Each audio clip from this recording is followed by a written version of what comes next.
I would like to invite Dr. Shalini Chandrasekhar Noi ma'am, Principal and Dean, RMC.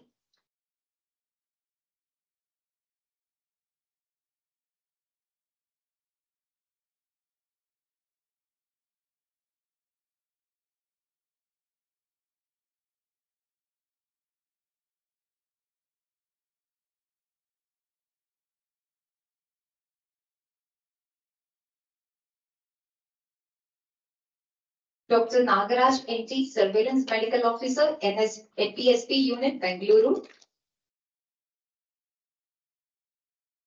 Dr. Ajit Bidesar, Emeritus Consultant Psychiatry, St. Martha's Hospital, Bangalore. Dr. Krishnamurthy Jayanna, sir, Professor of Public Health, Dean of Faculty of Life and Allied Health Sciences, Ramaiah. Dr. A.G. Pradap, sir, Registrar Academics, RMC, and Joint Controller of Examinations, RUAS.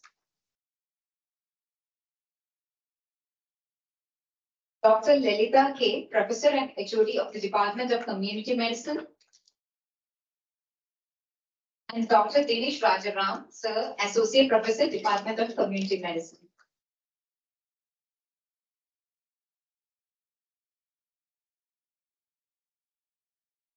Now let us all raise up to the Ramaiah anthem.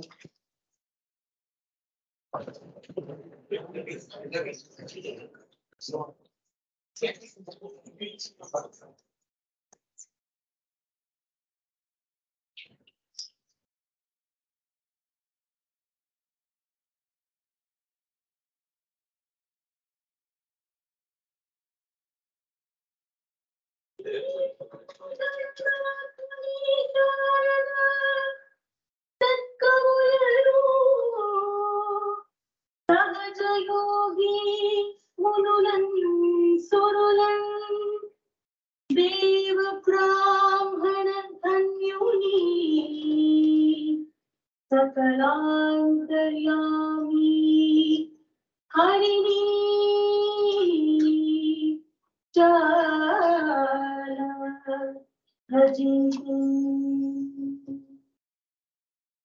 Ganam Vijnanam Cha Attisahitam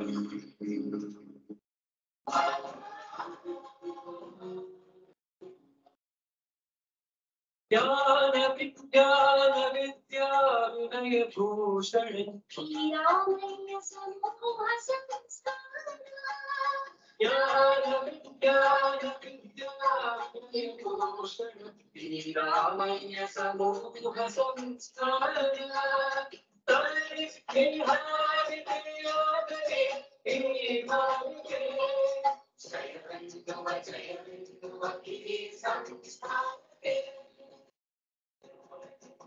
Stagaru Kattida Kanasina Samrajyavidu Padamlu Pritini Padamlu Shraddhastrajavidu Adinaya Devantarajate Diviyuga Santam Mulavidu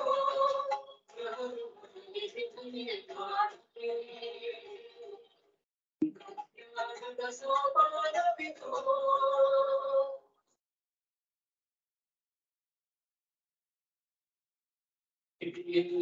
Abhikajyanate Sadhanam Kshetravidu Prati Jaya Sadhane Madam Purtiyake Pravidu Ajnanaka Sattane Jnanaka Surina Vishnidu Kapokamita Mundum Sanuhatiya Ayrila Tanavidu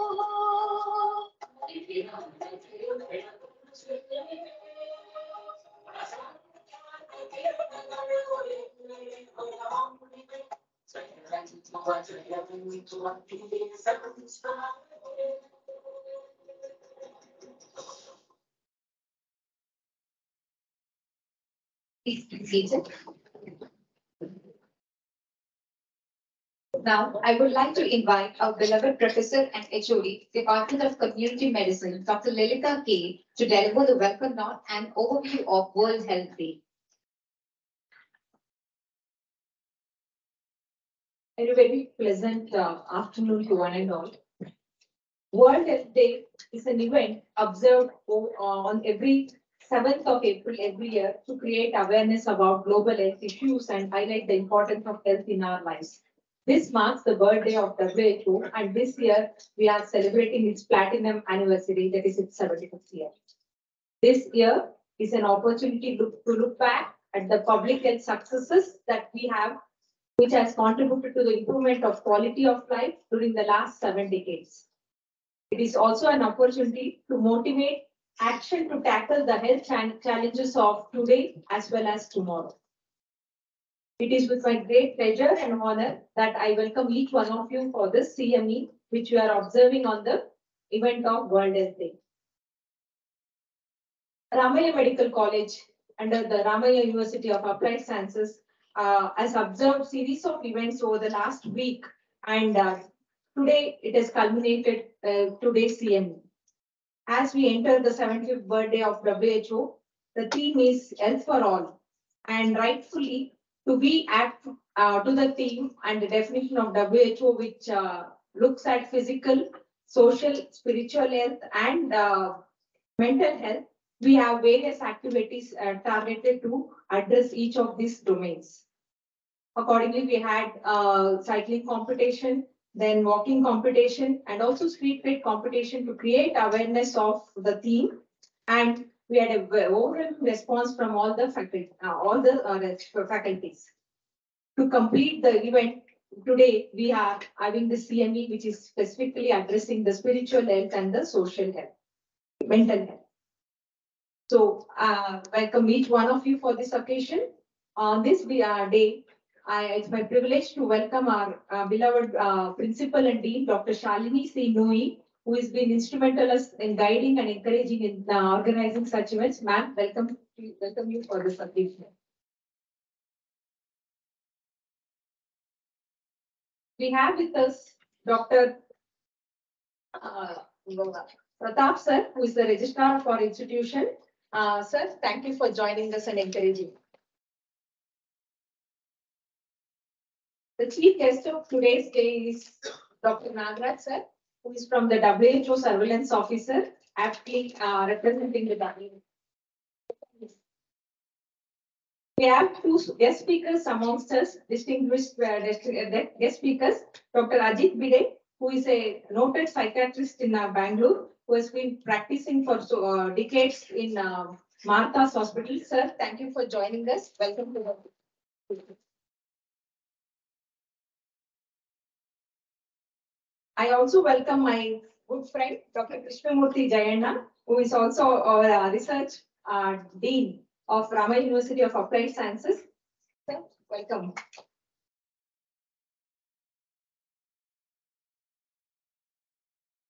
I welcome in absentia all the principal and dean of the participating health institutions which joined hands in celebrating this World Health Day.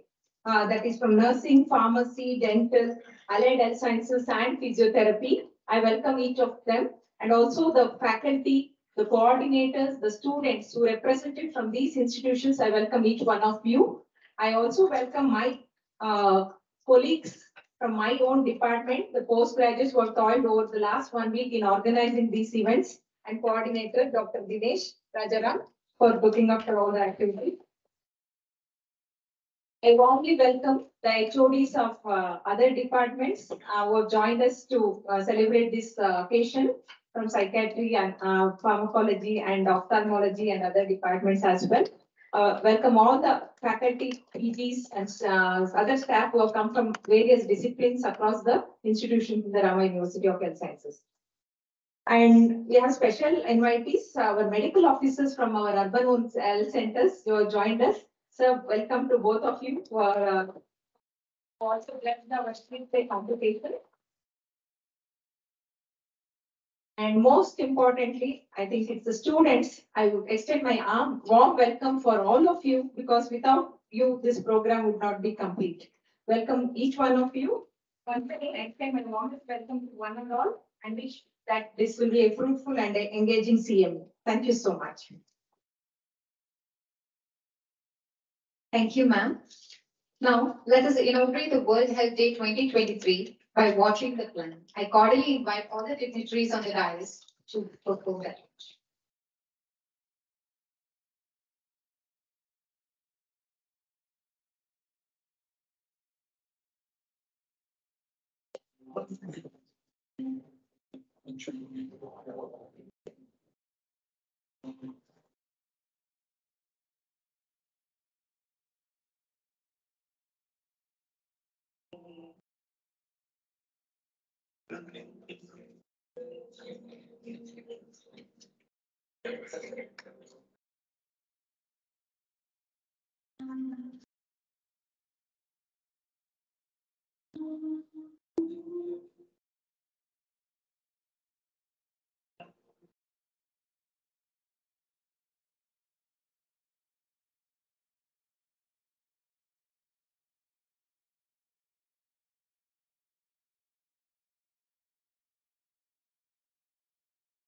Thank you all. Kindly be seated.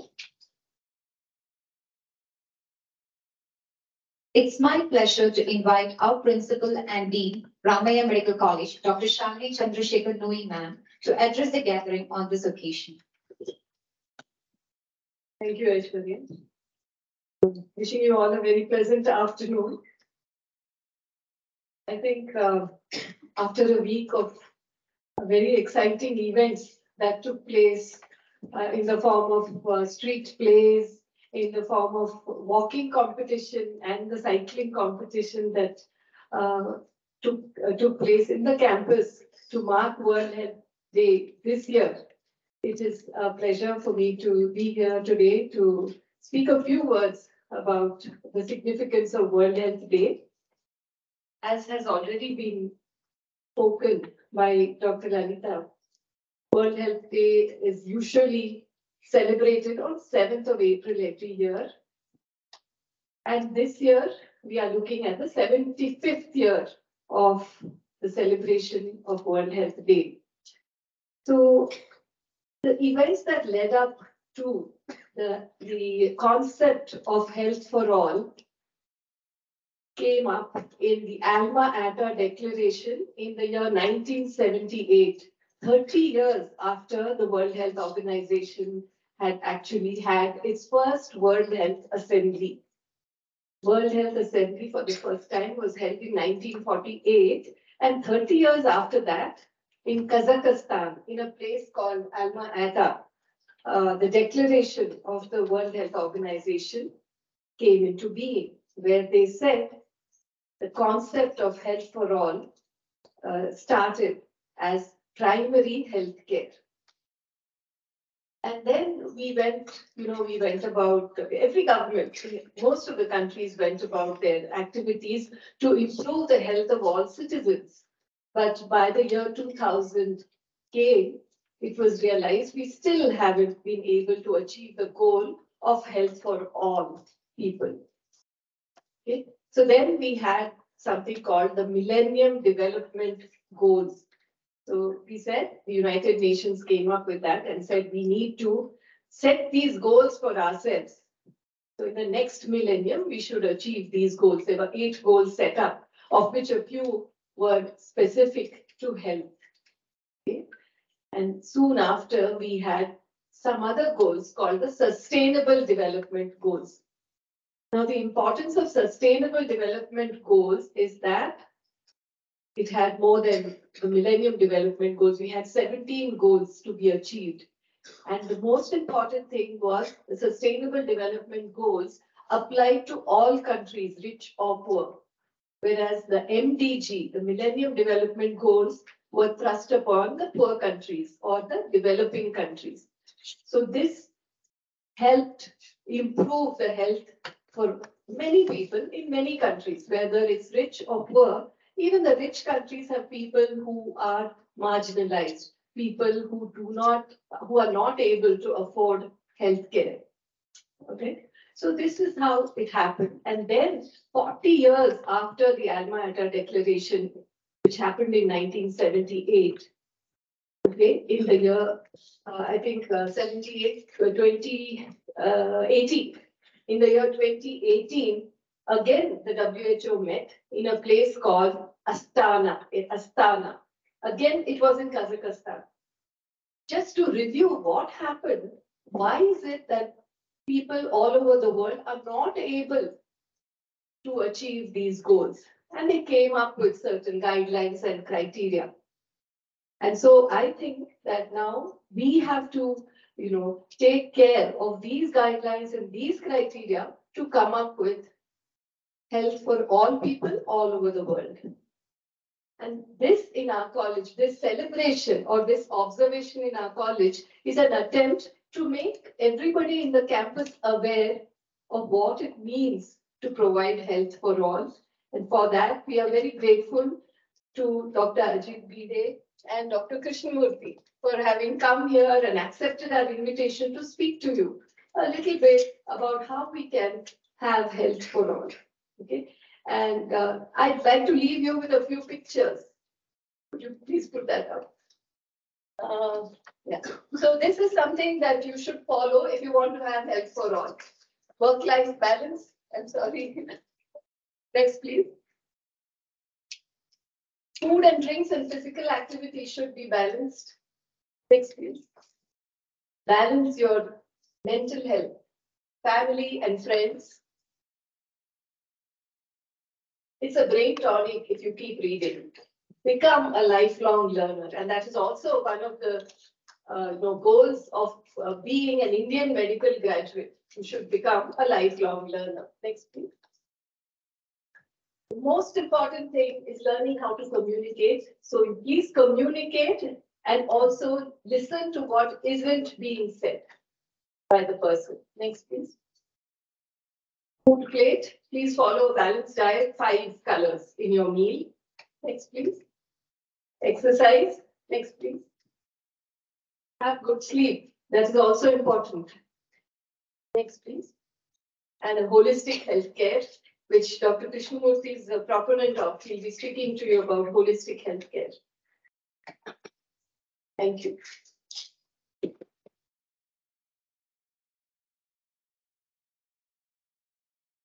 you so much, ma'am, for that informative speech. I'll request Dr. Dinesh Rajaram, sir, Associate Professor, Department of Community Medicine, and the coordinator of this year's World Health Day 2023 to invite the chief guest of the day.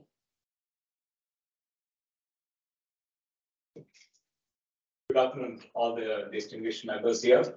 What a nice day, what an afternoon. We are celebrating the 75th, what a milestone it's that for the World Health Day. And we are going to actually feel proud that each one of you are involved here. But I take this opportunity to invite one of the very important persons. We could find a very apt person, none other than Dr. Nagaraja. That is Nagaraja Nidasale Timaya. He's been associated with almost for nearly more than 1 decade with us, and he's actually an alumnus of Bangalore Medical College, and he has started this as a surveillance medical officer in the from 2006. Then he has worked at various capacities in Karnataka, including Ballari, Koppal, Davangere. You see all the districts of Karnataka. He has traveled across the country, especially UP, BR, Delhi, and to support the national immunization days and SIs, which you are already aware of, and see how he has actually gone through this pulse polio program. Presently working as SMO, Surveillance Medical Officer, is the National Health Public Health Surveillance Project, WHO, at Bangalore. He also provides technical support for the government routine immunization and surveillance vaccine preventable diseases. I feel honored and pleased to welcome Dr. Nagaraja Nidasale Timaya to just address our gathering, and he will be the right person to talk about the WHO theme today. So please.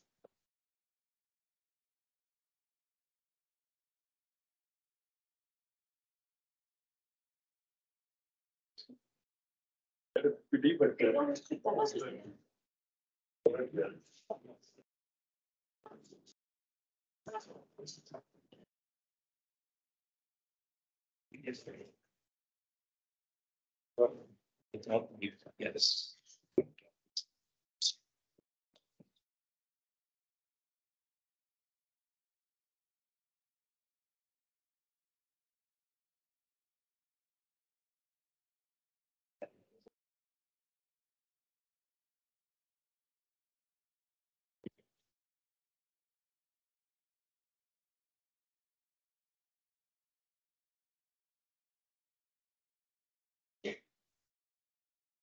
Let's say myself. No. The PPT. PPT. Yeah.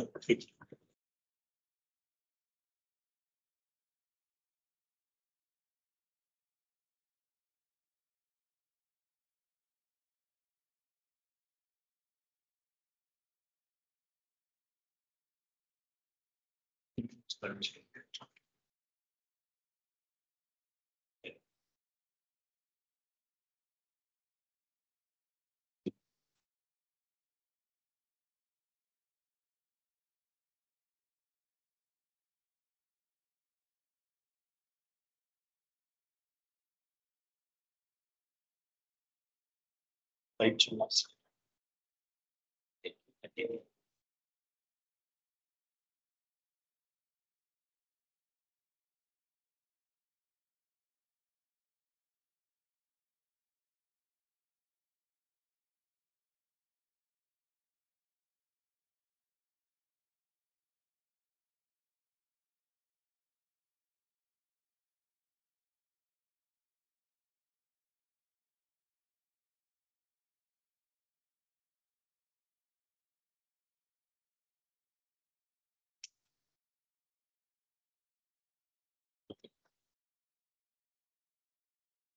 Sorry for that.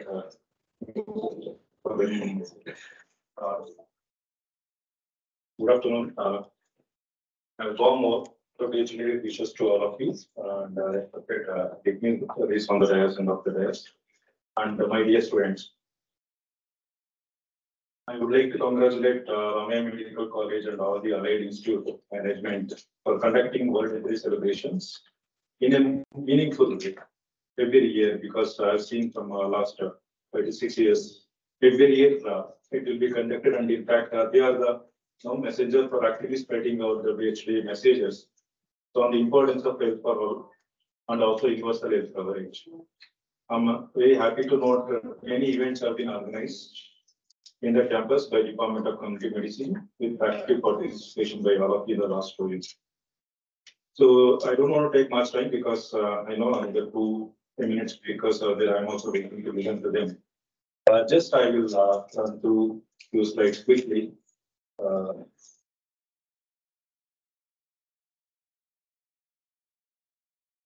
Just for students, I think most of you are in medical field, so in the next subject also. Medicine, health as a, evolved. How did evolve over the year? So first, it is a prehistoric time. So man believed in supernatural theory. Everybody was thinking so diseases because it's a curse from the God. So that's how they were thinking in a supernatural theory. And then by 5th century, Hippocrates, then they started thinking about break from this supernatural theory.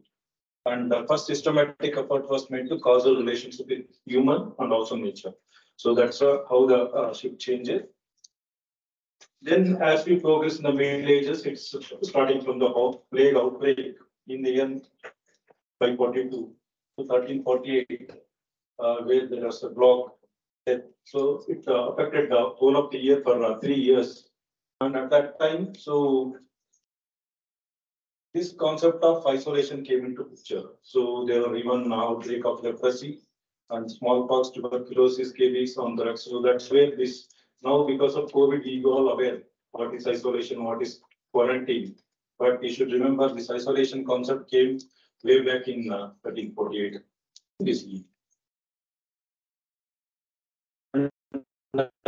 Next was the dawn of the scientific medicine.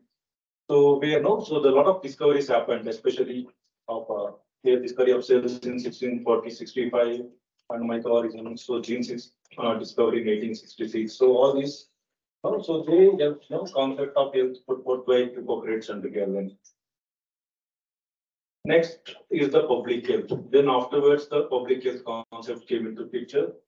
So where now, so by 19th century, so there is a lot of development. So identification of health as the cause of the disease and also it's a mode of transmission. So in the last 150 years, in fact, two factors have been accepted by people. That is growth of a scientific knowledge about the disease sources and means of controlling the disease, and also growth of public acceptance of disease control as both possibility and its our own responsibility. So these are the two major changes which I've seen over the years, last 150 years. And then the international concept of this international organization like WHO and other. So because these epidemic diseases mean that we need somebody to control, so at least to guide or to lead the team. So first formal international conference was held in 1851 in Paris. So that is where it's a very small country, so they had a drafting international quarantine guidelines, and there was an office in Paris for this international office of public health, and that was the first to receive the transmission notification of serious communicable disease in the way back 1907. Then in 1948, this become almost evolved into WHO.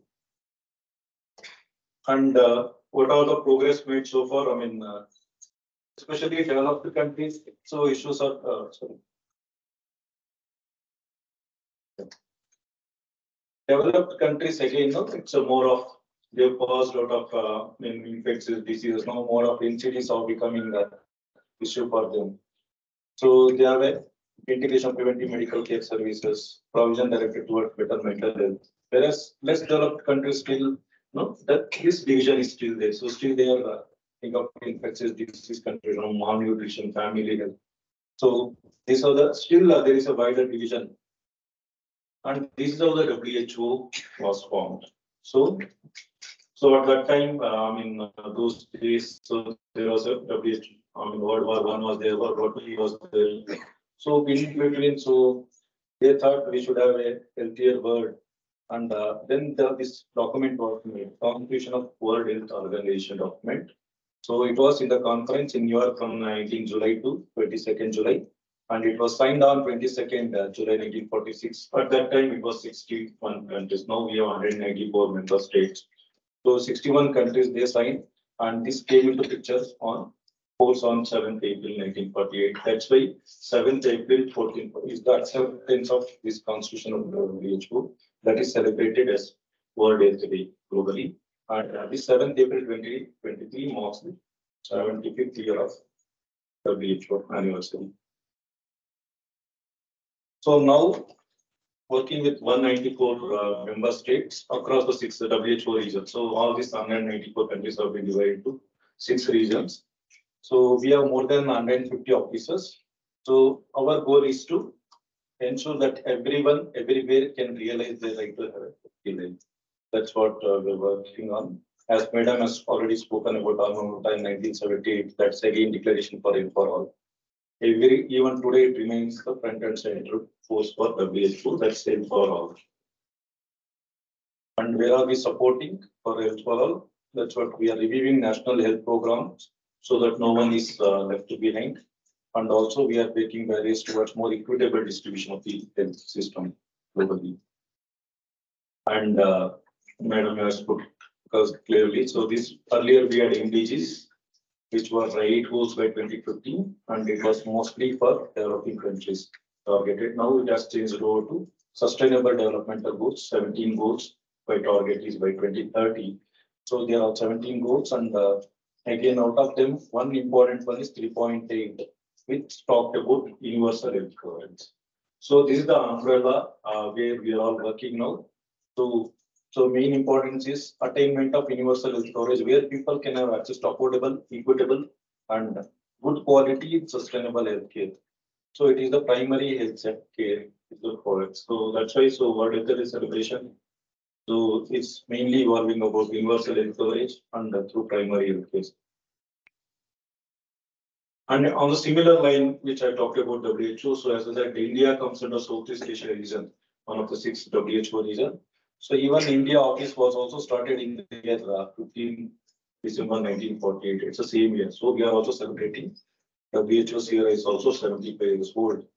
And in fact, in 1961, India had a World Health Assembly meeting in New Delhi. And these are all some of the important achievements what we have been achieved so far globally.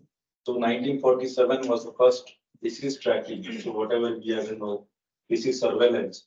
Earlier it was nothing. So we had first telex we used to track globally.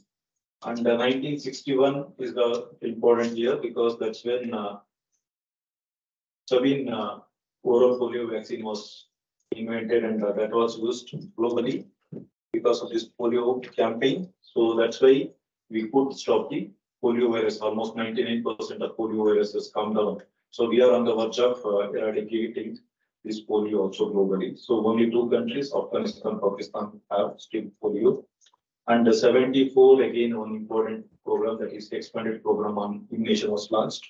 1978, oral rehydration therapy. So ORS, oral rehydration solution was invented, and that has helped to save almost 54 million diarrhea deaths. So globally. Similarly, in 1980, that is the year when we first disease to be eradicated globally, that is smallpox was eradicated. And 2003, so tobacco control convention was made. 2006, this is the first time in the history. So number of under 5 mortality has brought down below 10 million. So it was always the first time only less than 10 million children were dying before reaching 5th birthday. And 16 onwards, so NTDs, neglected tropical disease also have been focused on that. And 2020, you all aware, so how the WHO has supported rules declaring the novel coronavirus as public health importance, international public health importance, and it has been declared as pandemic. And we are still working on that. And before last 2021, malaria vaccine has been invented and it has been certified to work. It's the first vaccine against a parasite. So invented. And again, 2021, so we all know HIV already silent pandemic. So that has been almost like 75% people living with HIV has been, we are able to provide access to treatment by 2021. And TB again. So more than 74 million lives have been saved through tuberculosis. So this is all achievement. It's not just because of WHO. It's always member states. It's always the field worker, health workers who have contributed. It's only we are just not flag bearers. We are leading them. So what has been achieved with all this in terms of SDG goals? So how much? 2 important things. One is life expectancy globally has increased from 46 years to 73 years. So in 1948, when one person was born, his expectancy was only 48 years, 46 years. Now, as on today, it has increased to 73 years. And this more gain has been made in poorest countries. So in well-developed countries, even it is beyond 73 years. And second is smallpox has been eradicated and the polio is on the verge of eradication globally. And the 42 countries eliminated malaria. And now with vaccine has come into picture, we are expecting even many more countries will be reaching that goal. And the epidemics of HIV TB has been pushed back. 47 countries have eliminated at least one of the neglected tropical disease. And at least the last 20 years have been very, very fruitful. It's because of incident in the event. So smoking has fallen by 1/3. Maternal mortality rate also has come down by 1/3. Child mortality has become only 50%. So it has reduced by 50%. So new vaccine for malaria as well as Ebola has been developed and licensed. And last 3 years, you are aware how WHO has coordinated for COVID-19 pandemic. But challenges remain. It's not just over. So still, in spite of all this, access to health is still there is huge variation. Not only within the countries, even within the countries also. Even within the countries also, there are different states which are accessible. And within the state also, there are different communities which have still poor access to healthcare services, basic healthcare services. So that's a really big challenge to achieve.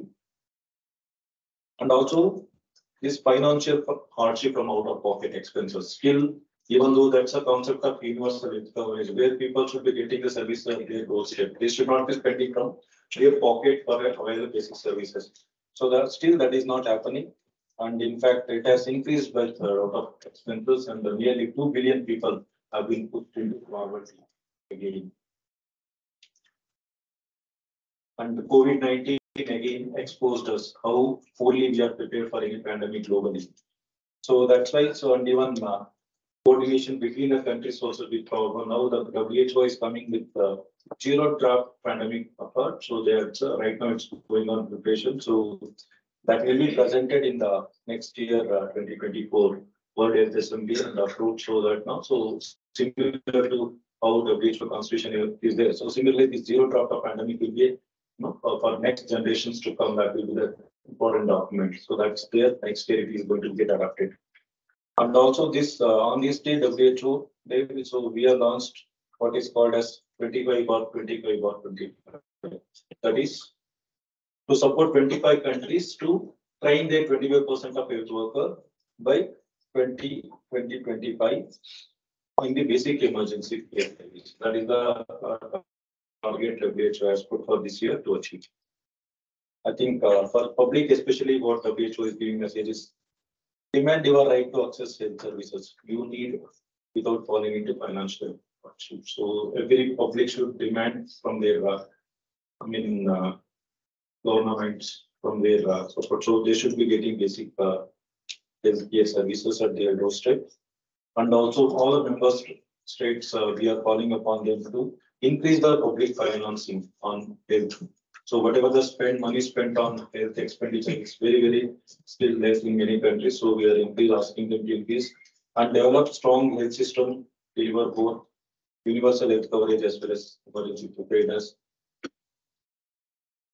And also next important thing we are focusing is healthcare workers. So we are projecting almost like the shortfall of 10 million healthcare workers by 2030.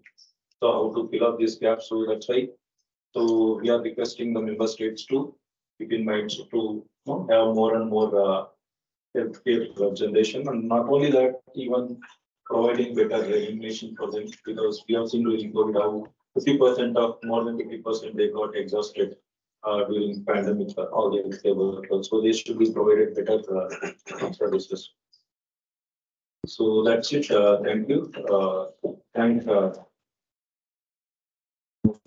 and also for MITB as chief guest for today's program and for the thank you. Thank you, sir. Thank you, sir, for the enlightening speech on the evolution of public health, origin of WHO, as well as on the achievements of the milestones achieved by the World Health Organization. Now, I would like to invite Dr. Dhanya S., Senior Resident.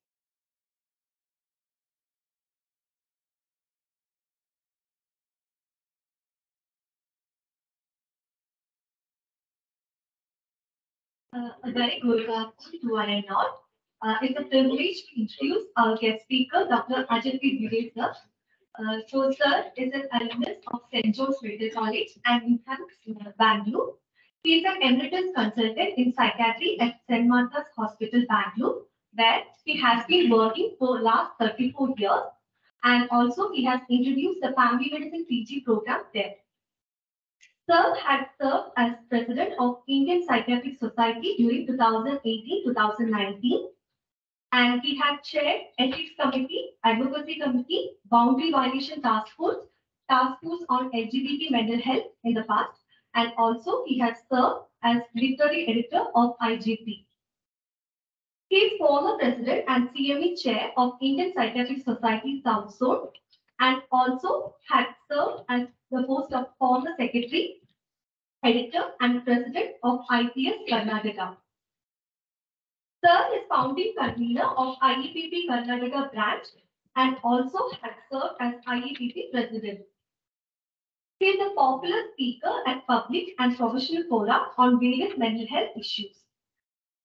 His areas of interest include personality disorders, anxiety disorders, youth mental health, psychotherapy, evolutionary psychology, preventive psychiatry, general hospital psychiatry, consultation liaison psychiatry, rehabilitation, media and mental health, depression and mental health. He is also actively interested in literature, performing arts, and Indian history, music, and cuisine. He has 27 publications in his credit and over 40 CME presentations. With great pleasure, I invite you, sir, to the dais to enlighten us on the topic convergence of physical and psychological health, the challenges and opportunities in public health.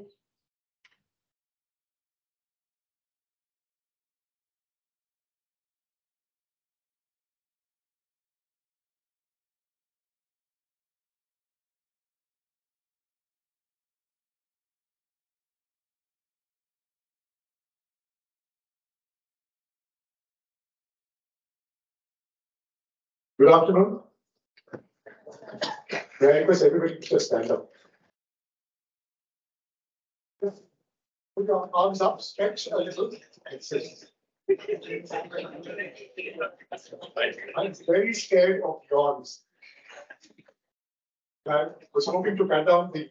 So you were talking about incidents and prevalence of yawns in this hall. Please sit down.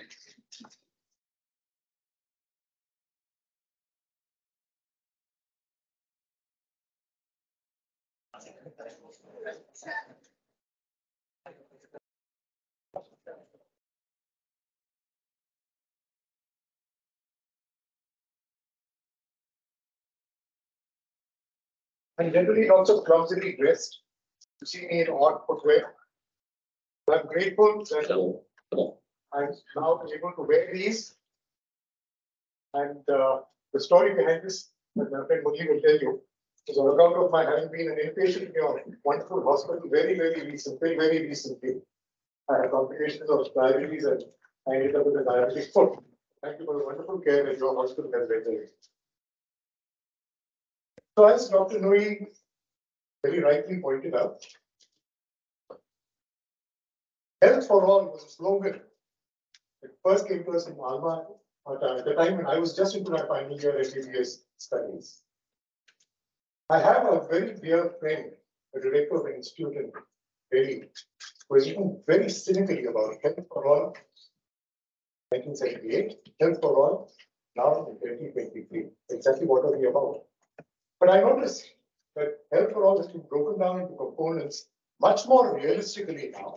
And I would say that if you can achieve just one of those, and this is something I picked up from one of my professors, Dr. Bose, about health for all. If you can get potable drinking water to the entire public of the world, that would be a great achievement. And one step beyond that, I expanded on this paper and said that if you could look after just waterborne diseases, that would be a terrific achievement. But my brief is not public health. Well, I'm sorry, my specialty is not public health. I'm a mental health professional. And this is the 70th year, as we have heard several times today, of the observance of the World Health Day. And as we have repeatedly been reminded, our country is now in the Amrit Kaal, the 76th anniversary of our nation's independence just went past.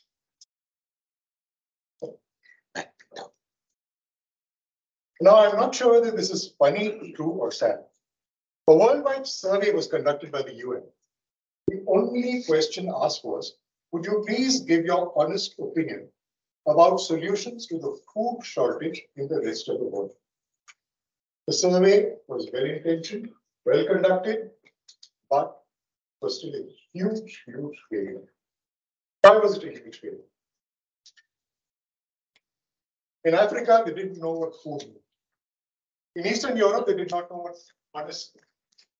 In Western Europe, they did not know what shortage meant. In China, they didn't know what opinion was. In the Middle East, they did not know what solution was because we were constantly inventing more and more problems. In South America, they didn't know what please meant. And in USA, they did not know what the rest of the world meant.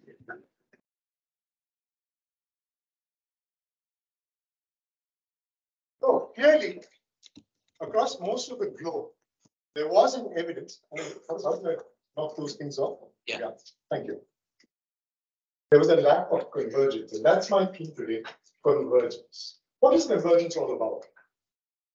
Convergence is the juncture between seemingly diverse aspects. We come together, and my brief today has been to cover the convergence of physical and mental health. Convergence applies to a number of fields, and convergence science is now quite a discipline across academia, not only pertaining to medicine, but as we are all healthcare individuals over here, we will focus on medicine. In the context of medical science, convergence involves the integration of computer science, physics, mathematics, engineering, medicine, very importantly and very often forgotten, the humanities, the arts, chemistry, and biology. After all, we are all, at some level, applied biological scientists, and dare we ever forget it. In the context of medical science, further going specifically into the field of medicine, basic sciences, and here genetics is now the field to be in. It was mentioned that in 1866, the gene was defined. Professor Nagar, you mentioned that. And a huge amount of research in the last 80 years has focused on the genetic basis of a number of diseases. But more recently, in the last 30 years, we know that vital as genes are, important as they are in the determination of illnesses, there is another science emerging, that is epigenetics. So all genetic factors are not necessarily the be-all and end-all. Genetic factors can also be partially at least modified. But that again is a sub-branch within genetics, and that's a basic science that we need to focus a lot more on. Then again, there are clinical specialties. I won't go into individual domains. Suffice it to say that much of our subdivision is artificial. We say surgery and we say medicine. Actually, they're both quite often dealing with the same diseases. Only one uses the scalpel, the other uses pills and mixtures. So that's the basic difference. Of course, the basic sciences provide the sheet anchor for all specialties, no matter which one we are talking about. And now, very interesting and very exciting at the time I was doing my post-graduation was the emerging field of neuro-psycho-immuno-endocrinology. All these different clinical subheadings actually come together, and we know that our immune system is very vulnerable to psychological factors. We know that psychological factors, in turn, affect our proneness to different physical illnesses. While we are on the topic of convergence, we should also realize that synergy between government and international organizations, also I might add, Professor Nagar, academia and industry is very vital for this convergence to occur properly. Convergence or transdisciplinary science is suggested to surpass interdisciplinary science, multidisciplinary science, via a more comprehensive integration of the various fields. When we speak about interdisciplinary science and multidisciplinary science, they are steps forward. But now we are in a phase where we need transdisciplinary approaches. And if you look at this, this is a very bad slide. My apologies on account of the poor visibility you folks would be having. When you have a unique disciplinary approach, when you have medicine separate, physics here, engineering here, chemistry here, biology, and each field is different. In multidisciplinary, these fields relate to each other, not necessarily in a binary fashion, but they would relate three fields together. When it comes to interdisciplinary, they all come under one big rubric, and transdisciplinary, they really put all together so that each one will have a role to play in deciding what kind of approach we take to achieve that nebulous goal of health for all. Increasing levels of integration, social interaction, collaboration, innovation, novelty, and creativity. I'm not standing for the elections. It sounds so much like a political slogan, but it really is called for if we are to look at human organisms in a holistic fashion. There are a number of global issues where the field of mental health are concerned. I've listed a whole lot of them. This is a slide I've copied and pasted. Please forgive me, but that's the way to go. Of great interest to me is this: loneliness and social isolation. We have huge means of communication. We have everybody right now, at least 30% of people are on their mobile phones, looking at some important, which is much more important than my lecture. And I'm not saying this cynically or in a dismissive fashion, but that's very important. But we live in fancy accommodations, but we don't know our neighbors. We don't know how to get on with people. We don't feel the need to interact. And I fancy myself a medical thinker that I think I am. But I coined the term. I was very disappointed to learn that a much more brilliant man had actually already used the term. We lived in an age of the epidemic of loneliness. Vivek Murthy, the Surgeon General of the United States, actually coined this term. And we are living in an increasingly isolated world. So this is very important. Loneliness, to my mind, is one of the most important things that is affecting global mental health. Lack of investment in novel therapeutics by pharmaceutical companies. So much medical research, so many seminars like this. I'm not talking about today's particular get together with Dr. Rajaram, but so many are sponsored necessarily because we need financial support. And nobody is, the gastric cow is the pharmacy for us. Pharmacy students will excuse me for bringing this in, but that's the way it is. Lack of translation of evidence-based data from randomized controlled trials into pragmatic, real-world care and caring is another important facet. Adverse psychological impacts of social media use, that's a clumsily worded phrase over there, for children and youth, that's what it should read. And I think this is something not adequately addressed. So it becomes very fashionable to have slides about kids continuously on their mobile phones. The thumbs end up in the orthopedics department very, very commonly. Not a tale of fiction over here. So we need to pay attention to a large number of global mental health issues. But a convergence we are particularly concerned with today is the interrelationship between the physical and the mental health of individuals. Physical ill health, it affects mental states. While I was a senior resident in Enhance, we had Dr. Myron Welfer, who was a professor of child psychiatry at Harvard University, come and address us.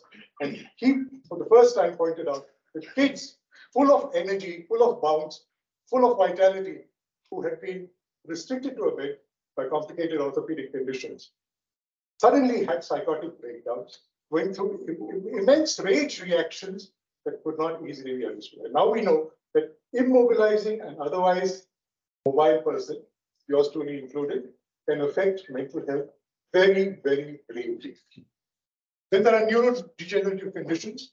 The one that is getting a lot of attention these days is particularly Parkinson's disease, and almost to the same extent, Alzheimer's disease. Multi-system diseases such as diabetes, autoimmune diseases, endocrine disorders, all of these are physical ill health facets that affect mental states. Quite often, there is a considerable overlap between these. Now we are looking also at autoimmune models of diabetes, for instance, something that was unheard of, at least during my undergraduate days.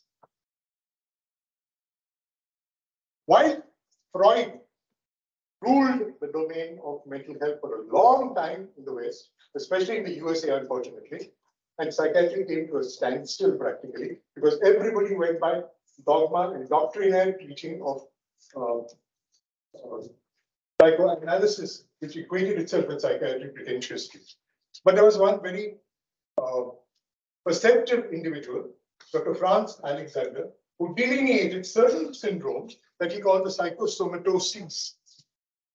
Bronchial asthma, ulcerative colitis, high blood pressure, neurodermatitis, rheumatoid arthritis, gastrointestinal ulcers, and disease that was not identified at that time. It was, identified much earlier, but studied in great detail, both from a sociological as well as from a clinical perspective. That is anorexia nervosa. And the preoccupation was with not wanting to gain weight. It was probably defined only as recently as 1946.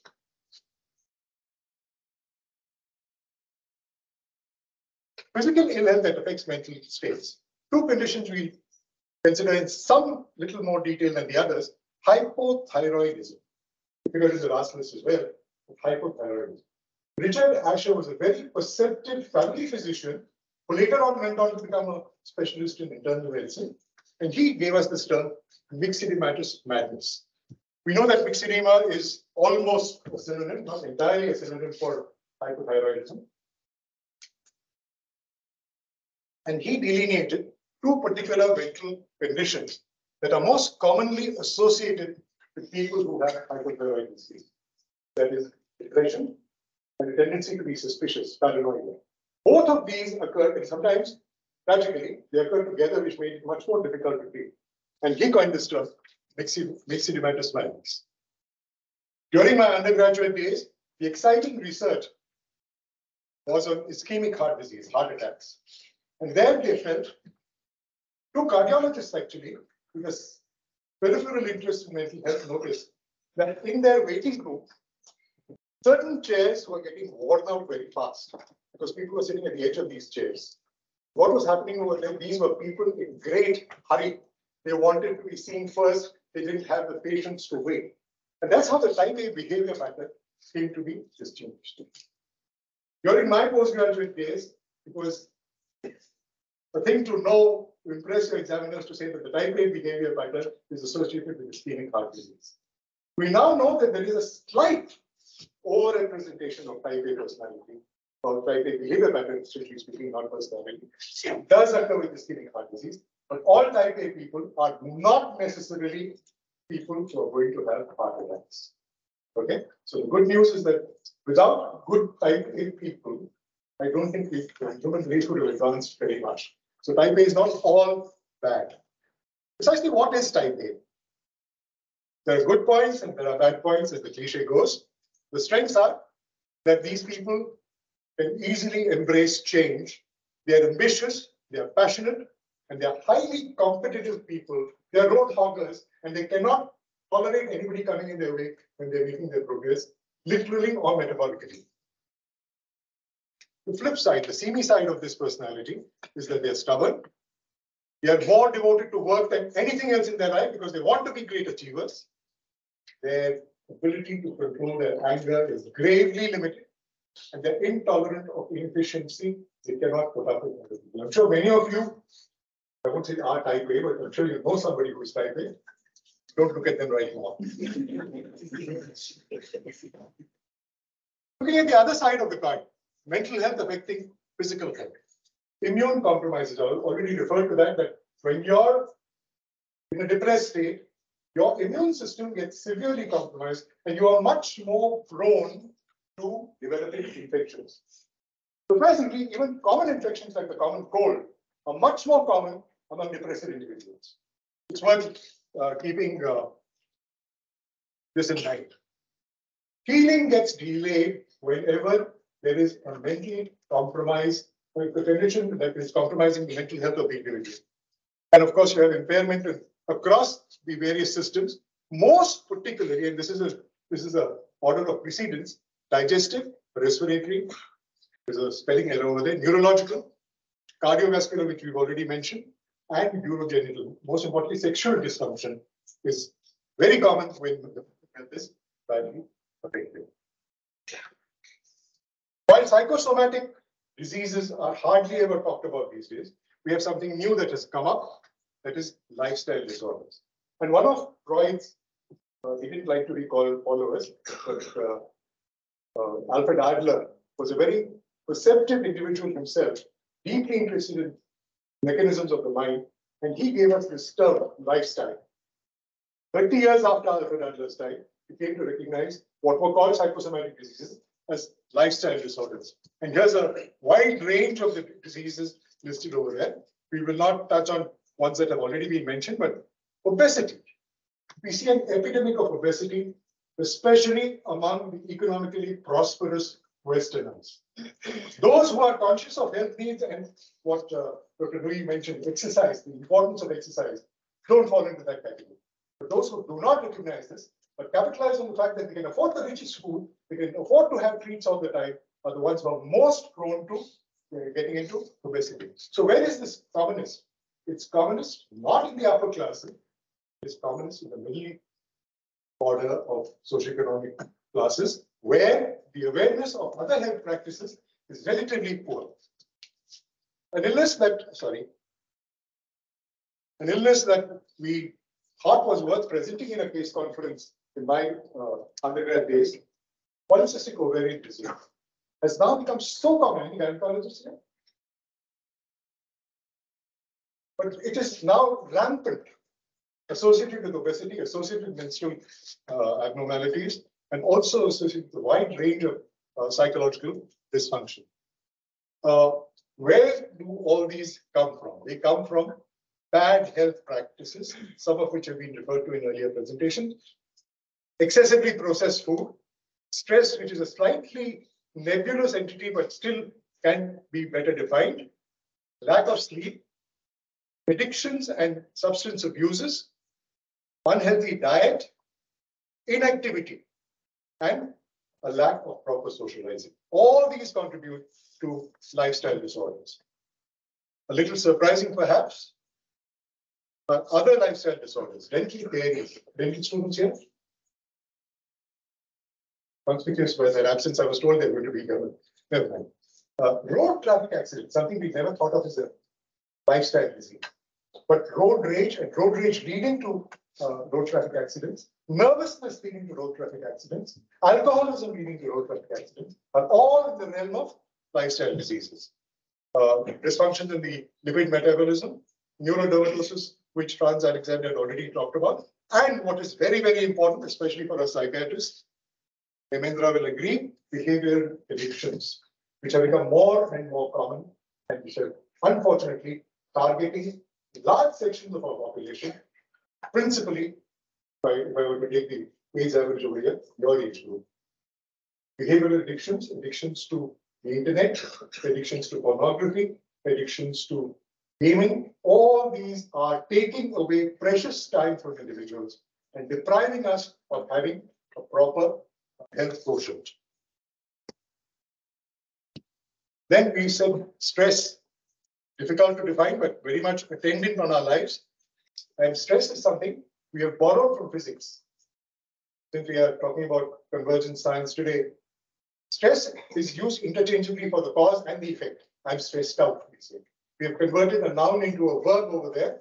And what's happening over here is that stressors are the ones that bring about strain. The physicists are much more precise in their definitions. But we've brought out the term and we'll keep it with us.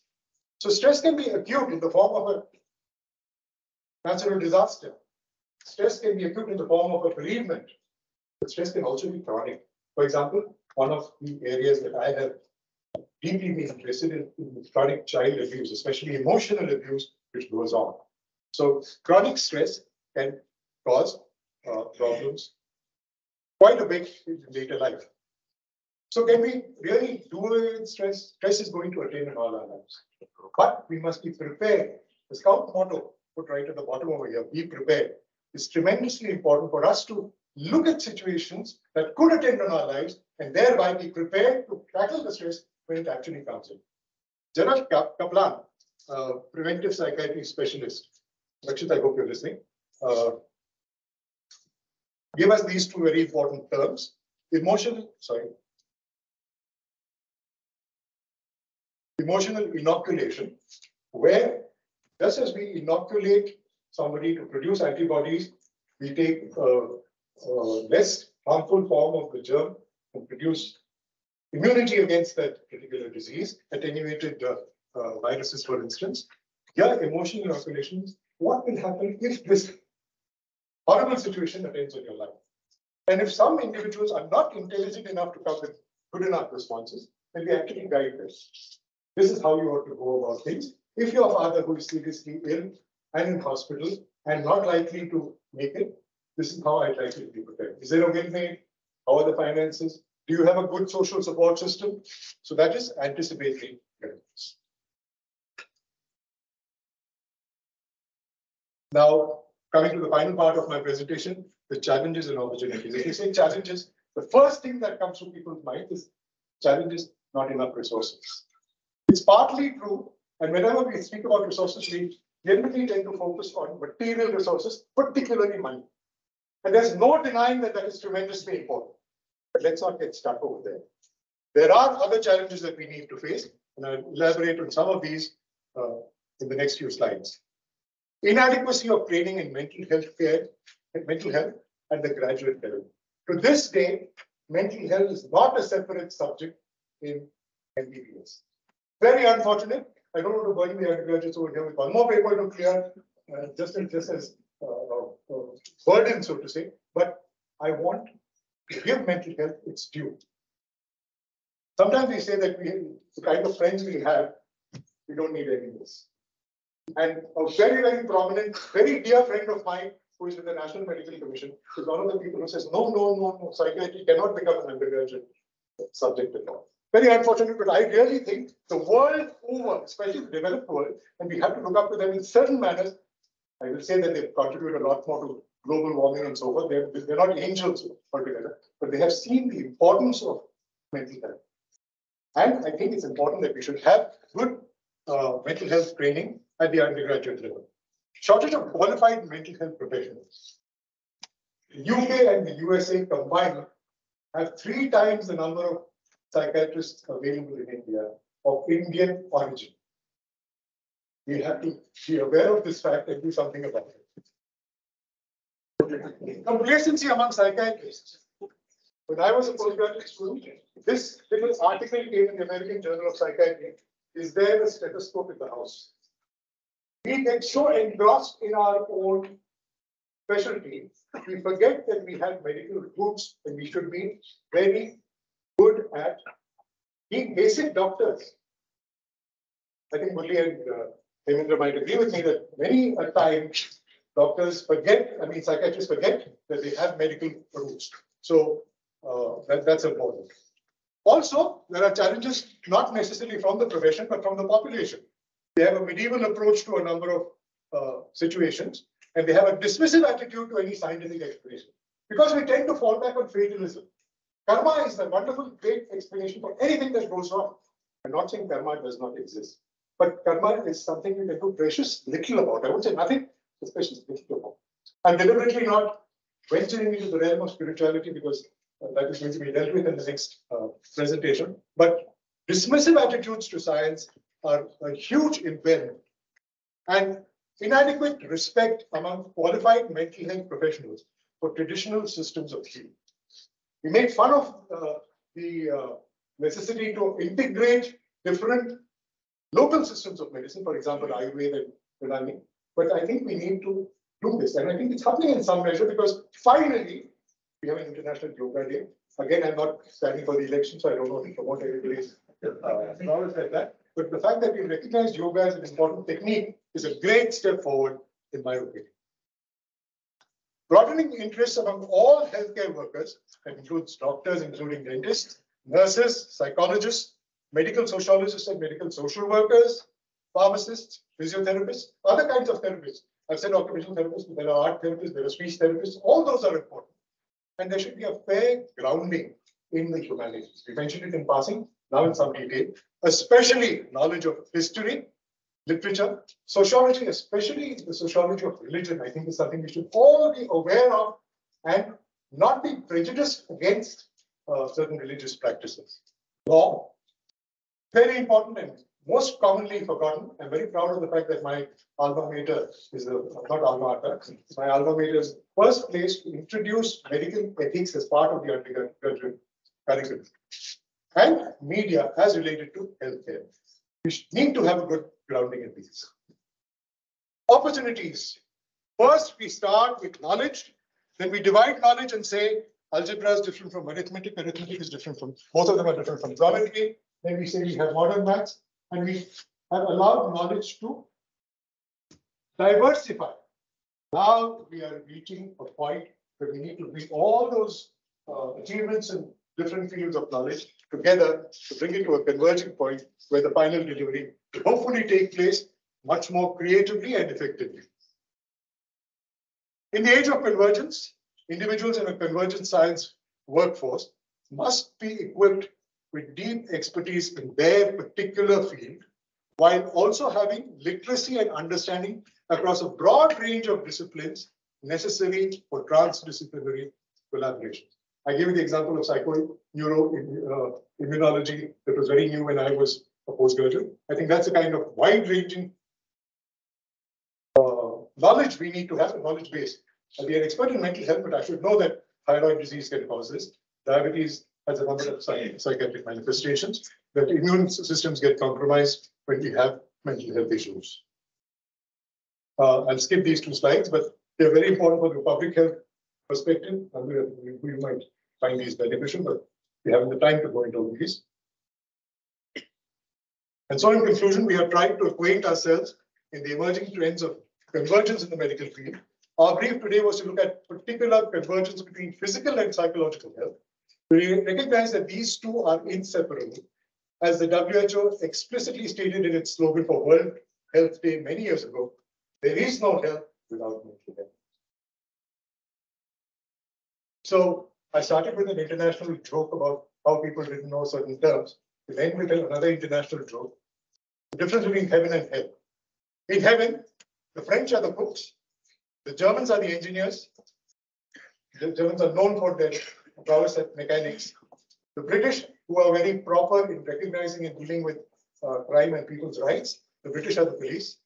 The Swiss, they are the bankers.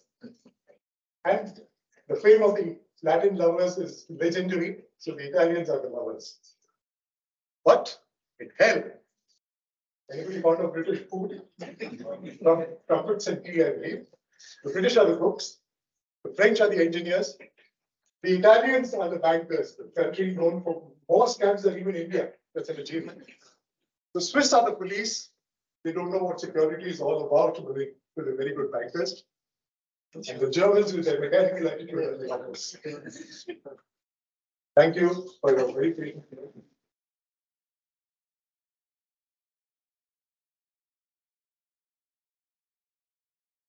So I'd like to thank all of the audience who have taken the trouble to be here today. I hope we can carry home one small message that physical health and mental health have a lot to do with each other. More than my slides, I hope you remember the Dean's slides that we spoke about work-life balance, about a balanced diet, the importance of exercise, and quite often forgotten, especially by the young people's generation, the importance. Please give yourselves time. Thank you, Dr. Zoe, for Dinesh now. My slide is gone, but thank you, Dr. Dinesh Rajaram, whose father used to be a bushman. Father we're not good friends, just that we haven't met in years. And thank you to the entire range of MS healthcare institutions. But finally, most importantly for me, my dear friend, Kailash Murli, whom we call Tree Murli. That's a story that merits some discussion another time. Thank you, Murli, for having me over here. I enjoyed coming there. Thank you for your patience.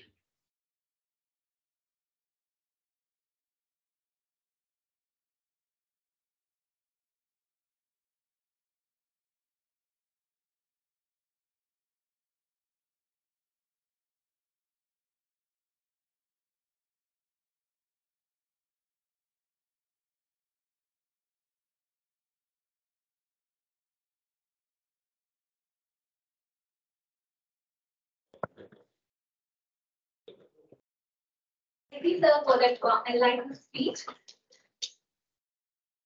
Now coming on to the next guest speaker, Dr. Krishnamurthy Jaina is the Professor of Public Health and Dean of Faculty of Life and Allied Health Sciences at RUA. He is also Dean of Office of Research and Innovation. Sir completed MBBS from JSS Medical College, Mysore, and MD in Community Medicine from Bangalore Medical College and Research Institute. He has received training in research methods at WHO Geneva and also holds postdoctoral research fellowship from Canada. He is Insight Coordinator for Global Health Training and also served in Senior Advisory Team of Karnataka Health Promotion Trust.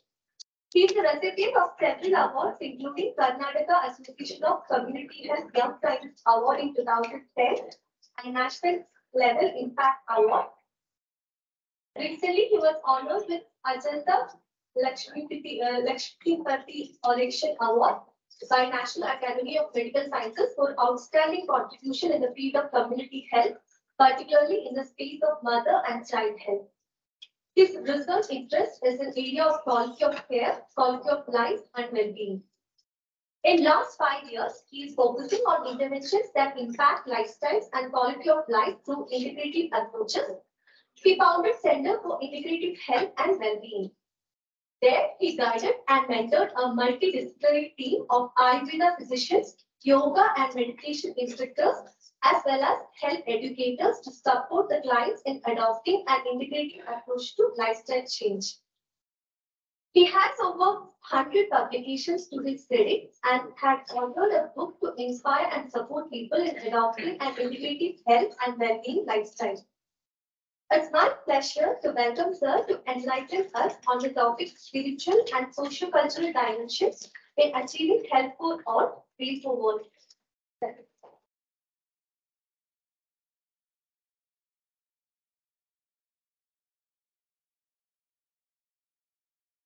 Really, that was a very inspiring and very informative presentation from you, and thank you so much. It kept all of us alive. Thank you, Dr. Shalini, Dr. Larita, and Dr. Dinesh. I think for considering this very interesting event at a very interesting juncture, 75 years of existence of WHO. So thank you for this opportunity to share some of my thoughts. Spirituality has been an interesting terminology, but I would like to approach it through the lens of I would say, physician scientist or a public health scientist. So therefore, I think there is need for scientific outlook to it, and it can be done. I've been interacting with many collaborators across the world, and as much as I am active in the public health space, even in the integrative health space, I have some collaborations with people who meditate, who scientifically study meditation, consciousness, and things, and so on and so forth. And the topic that was assigned today was spiritual and socio-cultural dimensions in achieving health for all, a way forward. Very interesting title. Of course, not just sticking to spiritual.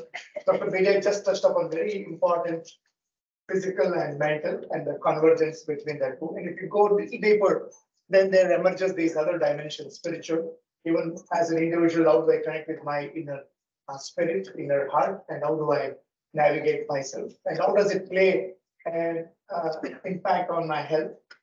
More importantly, me, I'm a part of the society. Man is a social animal. I interact with family, society, and the health is always what do you say? It's the connectedness between me and the society that decides my health and the societal health as well. So that social cultural dimensions are very important. And we as public health specialists often explore health as holistically as possible. Of course, we succeed few times, we fail a lot more times, but I think the effort is continuously on to see what it takes to achieve holistic health and health for all.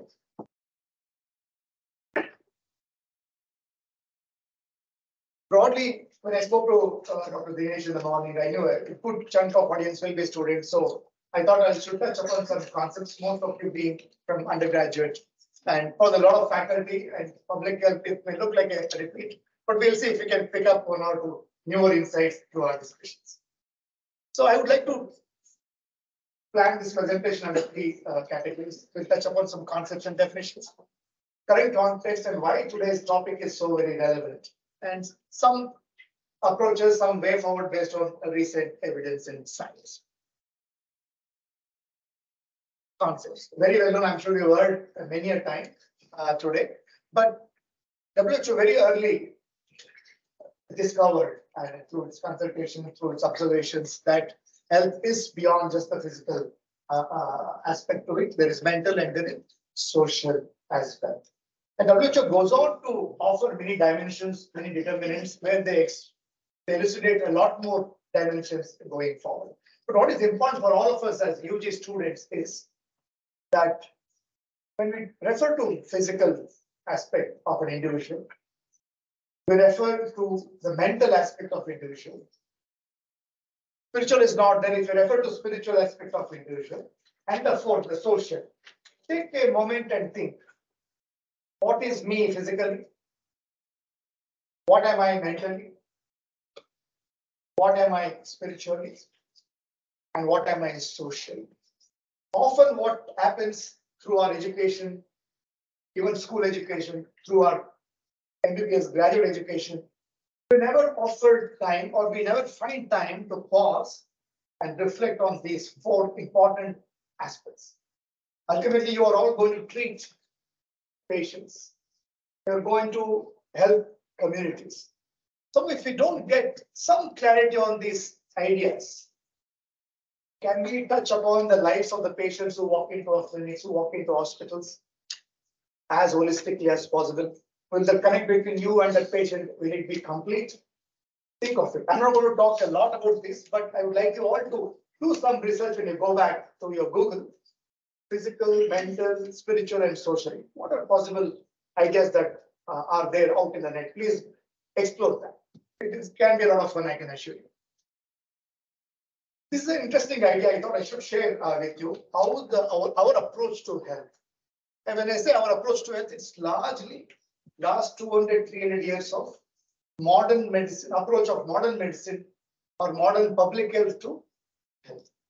Not that health wasn't there earlier. Health was there, disease was there, approaches have been there. But a lot of what we discuss is what we have learned in the last 200, 300 years based on the science and based on the research.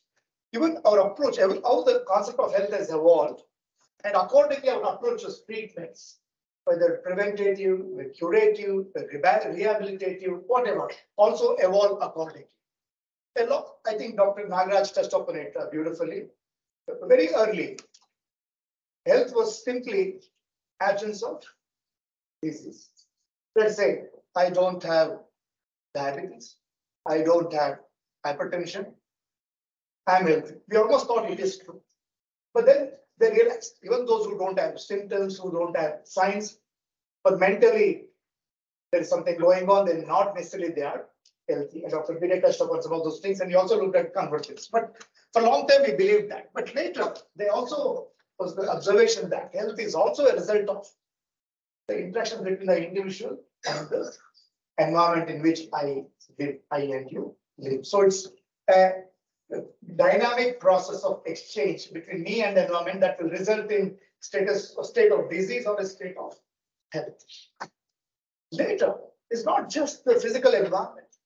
There are many other aspects that influence the health of any individual, health community. That's how our understanding expanded with years and centuries of observations. That's when they realized this influence can be from social spheres, psychological spheres, cultural, political, economic factors, and so on and so on. So socio-economic, socio-cultural, and social determinants of health, they all took prominence.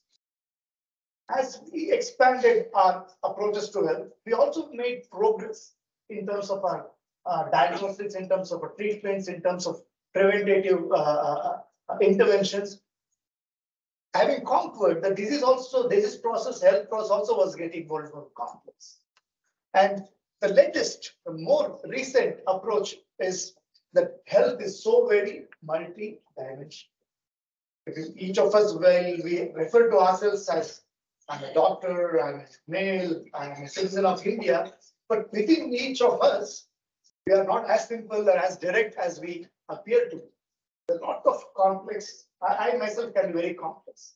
And that understanding of multi-dimensional process, that any disease or health is a result of multi-dimensional process, iterate multiple interactions between the various dimensions is something. And that's where the idea of can health be holistic?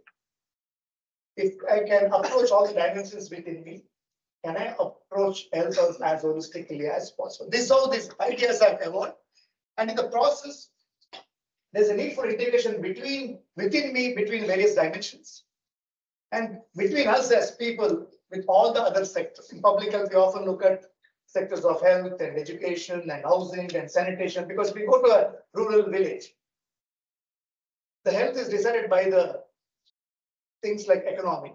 Can the person afford a treatment? I worked extensively in the HIV world.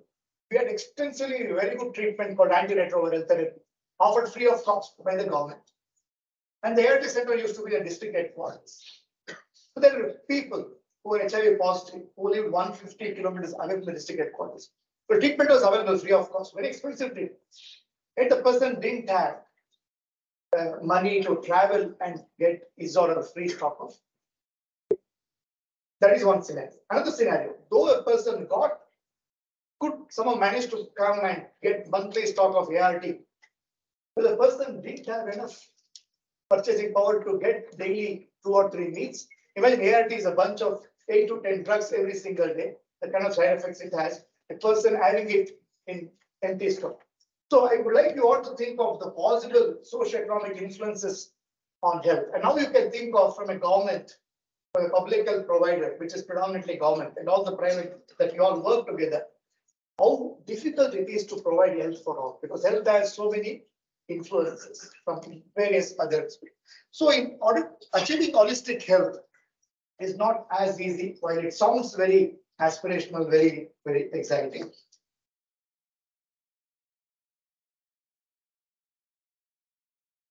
Alongside health, the concept of well-being also has expanded. And if you look at literature, you will get confused. The definitions that are there around well-being, wellness, by various theoretical experts, various applied researchers, it can go very often difficult to find a consensus in the definitions. But there are some which give us some idea. And you also always, as researchers, we always like to start with standard definitions, standard measures that help us to start somewhere, right? So like I said, WHO has given very interesting, very comprehensive definition of quality of life, because ultimately, how do I know whether I'm healthy or not? We have to measure, especially when we have to provide as a physician, as public health people, if you have to take care of the health of the community, there has to be some measurement whether to, in order to say the community is healthy or not. Community is enjoying good quality life or not enjoying good quality of life.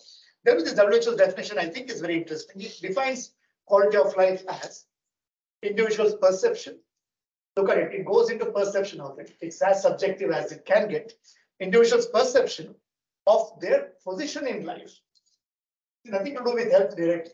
Their position in life in the context of culture, value systems in which they live, and in relation to their goals, expectations, standards, about all very get very subjective. So what it means is the patients that walk into your hospitals when you become specialists, when you become physicians, or if you become public health specialists, when you walk into the village to take care of the health of the community, providing health to an individual or health to the community, it isn't as simple as it gets very complex. So as much as we can understand the tenets, the dimensions, the determinants, the influences, as much as we can understand them and develop interventions to address them, to that extent, we can get closer to providing health for all. We may never get at providing health for all in absolute sense, but we can at least start moving towards that vision. I like this very expanded, very comprehensive definition of wellness from University of Maryland, where it defines wellness as holistic integration of physical, mental, and spiritual well-being, fueling the body, engaging the mind, and nurturing the spirit. I would like to also ask the question: body, mind, and spirit. Body is very easy to identify. We can see, we can touch through our steps. We can get the heartbeats, the sounds in the lungs. Suddenly, when we go into the mind, Dr. Biday's field, where do you locate the mind? Can anybody tell me where do you ideally locate? We use the word so often in our discussions. Where do you locate it? Brain. So some say brain. Brain is a physical organ. So that itself is an exciting field, friends. A whole lot of discussions happening out there, mind and things like that. It's very complex. Then let's go beyond spirit. Where do you locate a spirit? So we are getting into space that is non-measurable, that is subjective, and for the reasons of which, for a long time, West literally kept it aside. But things are changing. In last 30, 40 years, West do it. West also recognizes because they excessively focus on the biology of the physical dimension. But they could come for a few diseases, the many new diseases that were taking its birth, and they were failing to come. And that's when they had to expand. In fact, they are giving out these beautiful definitions, which may sound very non-scientific and very dogmatic and very religious, but it's coming from there. And more importantly, in the US, National Institute of Health, there's a separate division of complementary and alternative medicine. Huge funding is going into that space to look at how can we cure patients. Let's say that terminal illness, we are trying all the treatment, nothing is working. Is there anything that we can integrate with that mainstream approach? And a whole lot of things are available. In the Europe also it's picking up in a big way. So what I'm saying is these are good times because people are at least opening up. Earlier they used to reject it blindly. But I think they are more committed today to the cause of health for all, for the sake of which they are being more open, at least to research, to study. That's another important aspect as UG students, because you will come across a lot of data, a lot of information. There are two approaches we can take. Easily dismiss it, hey, this is quackery, or be a true scientist. Don't dismiss anything straight away. Take it, process it, verify it, look for evidence. If there is, then you take it. So I would like you all to be true scientists in your approach to looking at what are the possible interventions that can provide good health, good well-being, good quality of life. Often we come across the moment we become trained as in MBBS, we become so very narrow. And a lot of times our treatments are not really working. 50% may work, 50% may not. So we need to be open to at least our focus should not so much be on our discipline as much as the patient or the community. What is the best that we can do to help the patient, to help the community? It can come from my field, it can come from another discipline. It's okay. Let's see if we can work together. That's the convergence that Dr. Vijay talked about. I think there's also going to be need for convergence between MBBS, between Ayurveda, between yoga and others, but in a very scientific way is what I think we should really propagate. Those are some of the things I'd like to touch upon in the latter half of my presentation. WHO has given very simple well-being index. I would like each of you to maybe take a few seconds and assess what's your well-being score today while I take some water.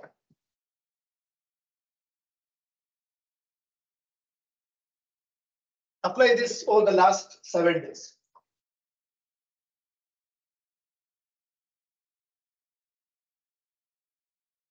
So this is how even subjective things can be measured, right? There are these scales available to map it over the last 7 days, then we can aggregate it, compute it. Okay, my well-being score is 3 on 7, 5 on 7, 5 on 5, whatever. So there is a lot of effort to even understand the subjective part of your well-being. WHO and outside of WHO as well, I think a lot of emphasis on various dimensions. The 5 dimensions emerge as very critical: physical and emotional and mental, social and spiritual.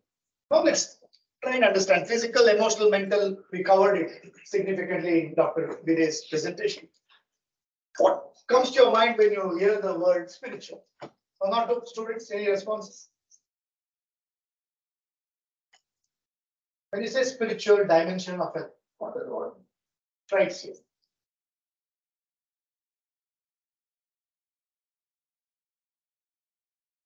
Why do you think it's gaining importance?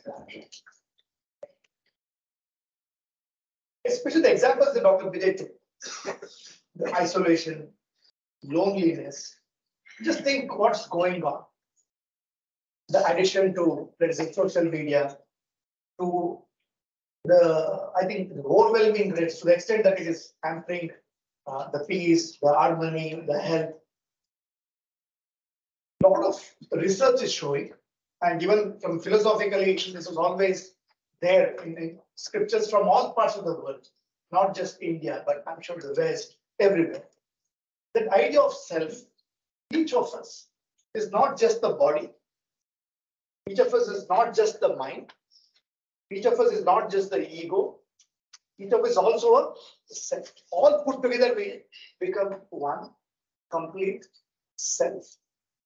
If you can just approach myself holistically, and that's where yoga comes into picture. It says the harmony between the spirit, the mind, and the body. That harmony is what can result in holistic well-being. Yoga has its own definition of well-being. Ayurveda has some definition of well-being. Now, modern medicine also has offering many such definitions, which is good because there is certainly convergence between the modern and the traditional sciences.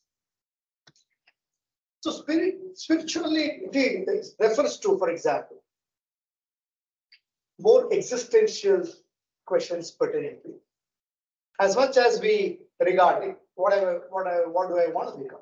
I want to become a doctor, I want to become a cardiologist, I want to become a pediatrician. We have these goals and aspirations. Now, spirituality helps you to go a little beyond. It's when we have some goals and aspirations for our physical life. Deep within, are there goals that are much larger, that can transcend your personal goals?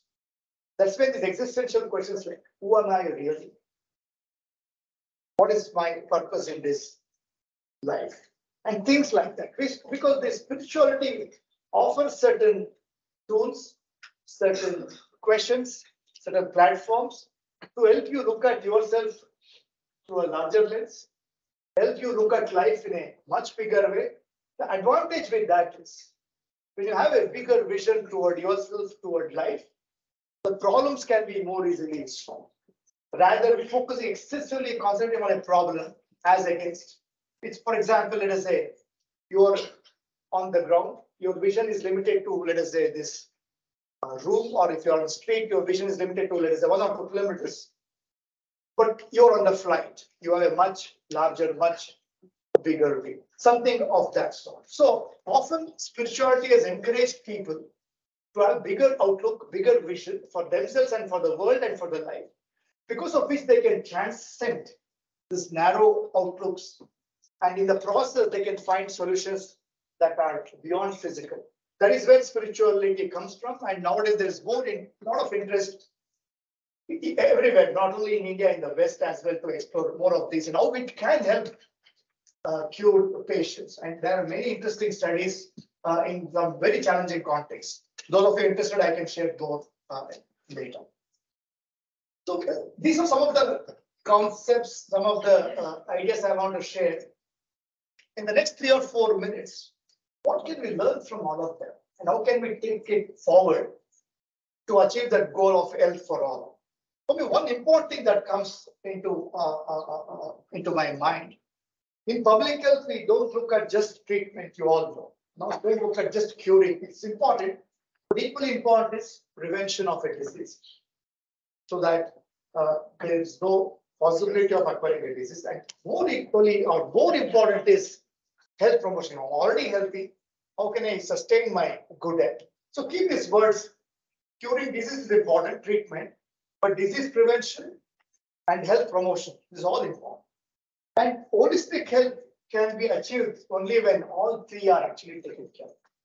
So if we have to really provide holistic health to people, to individuals or the people at large, how do we integrate all the three becomes very important. In that context, we have to revisit our lifestyle. Your lifestyles are what are going to be really important and deciding factor. Dr. Louis' slides talked about it. Dr. Biday's slides talked about lifestyle disorders. Almost the lifestyle disorders are really emerging. If you see this life expectancy before World War I, for 50, 60 years before Dr. Narayan referred to 1940s, in just before the world war, let me say it was about 30, which has gone up to 70s. And earlier, people used to succumb to, let's say, measles, diarrhea, polio, and diphtheria. But a lot of advances in the field of medicine, in the field of public health. We got many vaccines, we got antibiotics, we got better diagnostics, technology, because of which we were able to conquer the communicable diseases. Now we are living longer. Having lived longer, our lifestyles are changing, and we are succumbing to lifestyle disorders, and also disorders as a result of aging. like diabetes, hypertension, cancer, mental health, and all. So literally, the leading killer of the disease today are the non-communicable. Leading killer of the population today are the non-communicable diseases or lifestyles. So in some way, if you have to look at health for all and holistic health, we may have to look at lifestyles because they give us an opportunity to work and move toward health for all and holistic health. While we are living longer, again, studies are documenting that we aren't as happy as we used to. The quality of life is declining, well-being levels are much, much lower. That's why the need for psychiatrists and psychologists will only going to increase, and COVID has showed us more of that. So we are living longer, but we are not as happy as we should be. So the questions, friends, before all of you and before all of us, both as physicians, as public health specialists, these are the questions we may have to struggle with in the decades to come. How do we achieve holistic well-being for individuals, for populations? What are the lifestyles that can provide holistic well-being or can promote holistic well-being? And how do we provide it to large populations? If I am motivated, I can embrace it, but how do I help masses? These are some important questions we may have to tackle if you have to achieve health for all in the decades to come.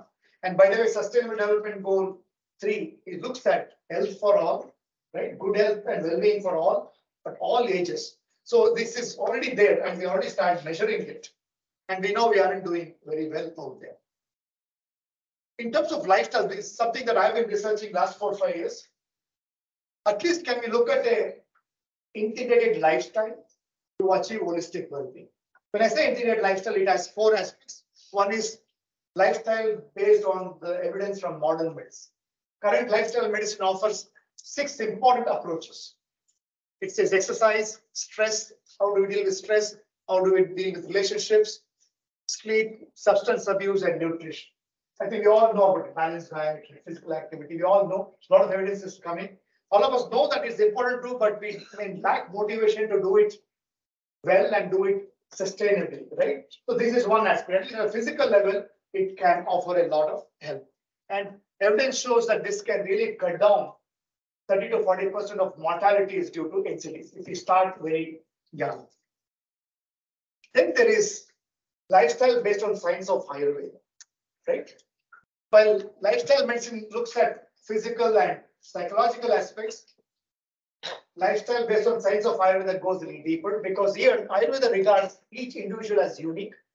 While modern medicine looks at all people are same and we provide aggregate standard recommendations, Ayurveda goes one step deeper. Each one of you is unique. While we need standard recommendations at a surface, we may need very specific customized recommendations more deeper. This is where the science of Ayurveda, I'm not going to put details of it, but there's a lot of research, a lot of publications, how this can complement modern medicine to provide holistic health. I would invite you all to look into it. You don't even need to become an Ayurveda specialist. As a modern medicine, you can still see how we can provide and know and provide. Then the lifestyle based on yoga, I think Dr. B also mentioned the last 10 years, yoga is really assuming a lot of interest. Yoga is done for many objectives, spiritual to physical, but a lot of yoga research is showing how yoga can be a complementary tool to modulate blood pressure levels, blood sugar levels, yoga's impact on stress and mental well-being, more intense sleep, and so on and so forth. Lastly, the meditation, which takes us deeper, touches the spiritual dimension. Again, a lot of research. I have been working with some very fine researchers both in India, in the US, and UK, and a whole lot of studies showing that how it can contribute to good well-being. Studies have showed how it can modulate epigenetics, the telomere length, how it can impact sleep and so on, and heart rate variability, and so on and so forth. So in a way, lifestyle based on modern science, modern medicine, Ayurveda, yoga, and meditation can ideally touch the physical to inner spiritual dimensions of individuals. How do we take it to population?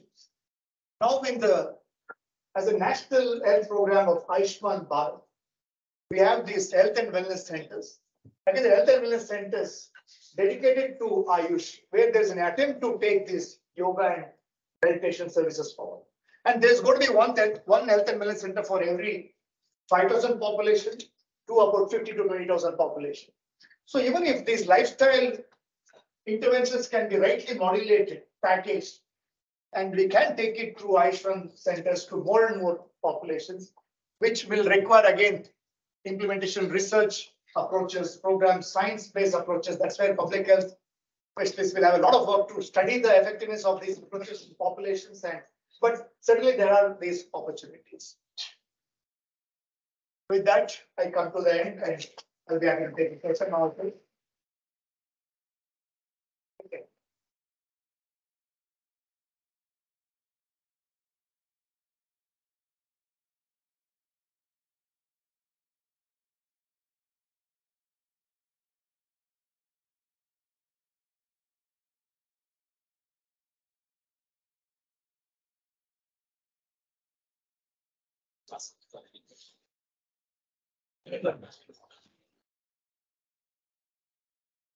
Would like to know if there are any questions. Speakers will be delighted to answer them.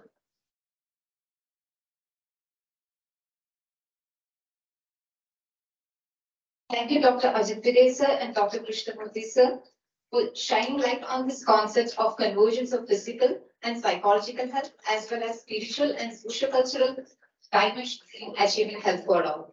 It's our privilege to have you both such eminent personalities to address on this day. On the occasion of World Health Day, the Department of Community Medicine had organized few events, like we had a World Health Day quiz, which was conducted in association with IAPSM. We had a street play competition named as A Game on the Street is Worth 1,000 Tweets. We had a World Health Day walking competition known as Strive for Health, as well as Pedaling for Health, the World Health Day cycling competition. All these events were conducted on 10th, 5th, and 11th of April, respectively. We would like to congratulate all the participants for their positive attitude and showcasing such an amazing talent. Moving to the prize distribution part.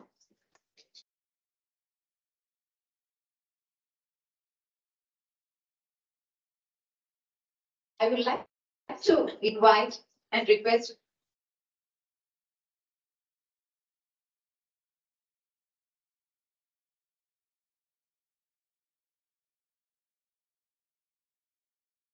I would like to invite Dr. Shalini ma'am, Dr. Ajit Pillai sir, Dr. Nagaraj sir, and Dr. Krishnamurthy sir to hand over the awards to the winners.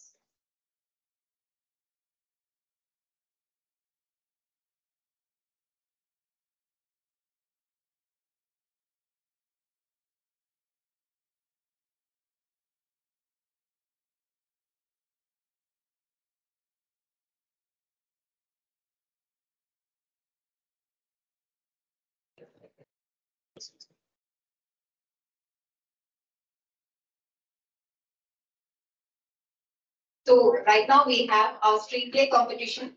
The first prize is secured by the Department of Physiotherapy. We have 10 members from the Department of Physiotherapy. And we have all the 10 on this dais, please. Brinda, Pramod, Sneha, Abhilash, Swati, Soumya, Rishita, Rajeshwari, Shalini, and Nandita.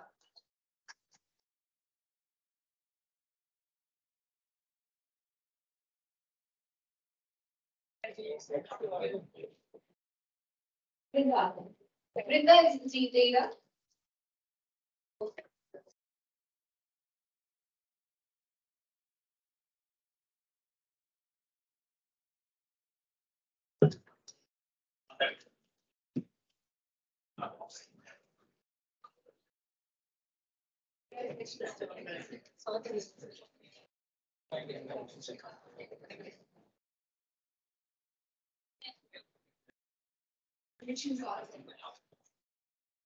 Second prize was secured by the Department of Nursing.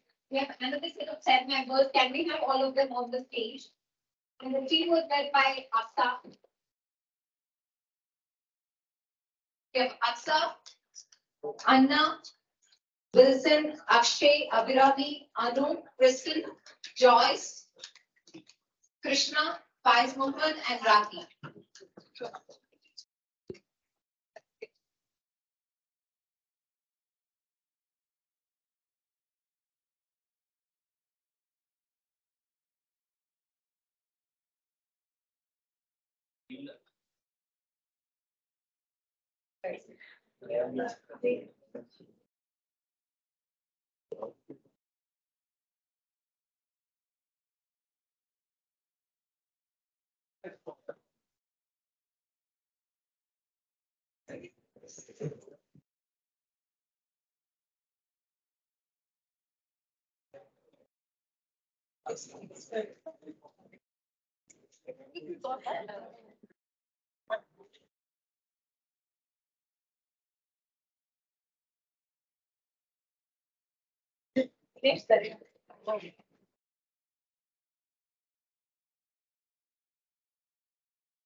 Please be careful about the wires. Otherwise, gone. Congratulations to all of you. The third prize was secured by our very own Ramaiah Medical College team. Congratulations. I request all 10 of you to the stage.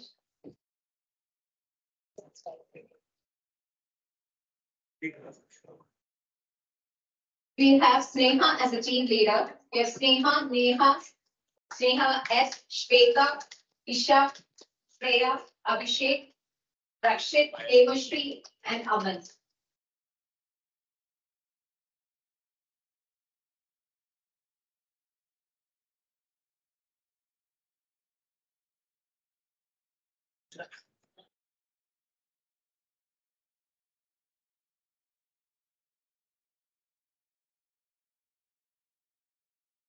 I would also request Dr. Anushka to join the team.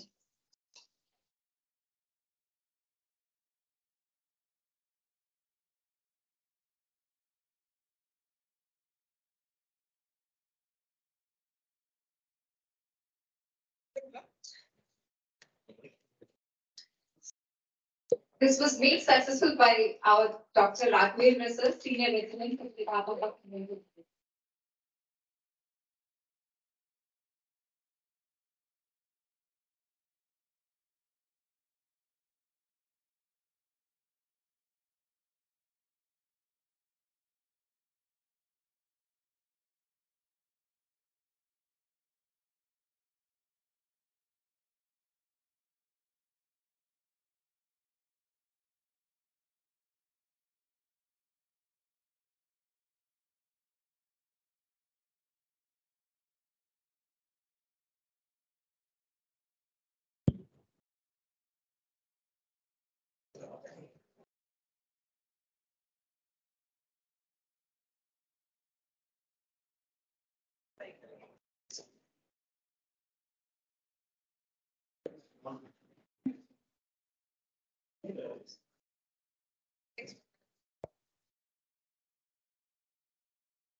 Now we had a second event that was World Health Day IAPSM quiz, and we had 4 teams with each team with 3 members. The first prize went secured by a team of 3 members from the final year batch, Prakriti, Pranav, and Harshika.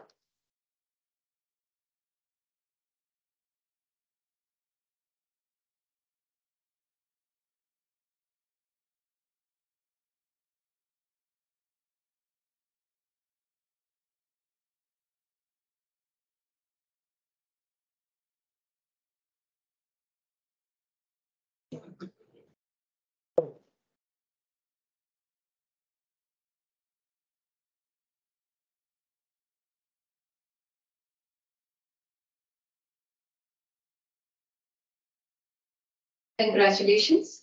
Now we have the second prize secured by Arun, Abhishek, and Karthik.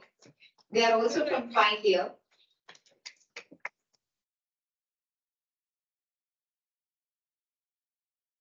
Arun, Karthik. Okay. Good take, Bhavya.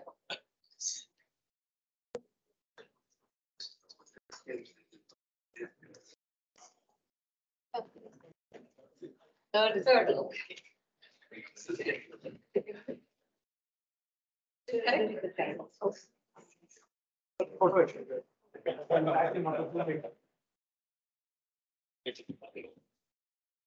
That's all.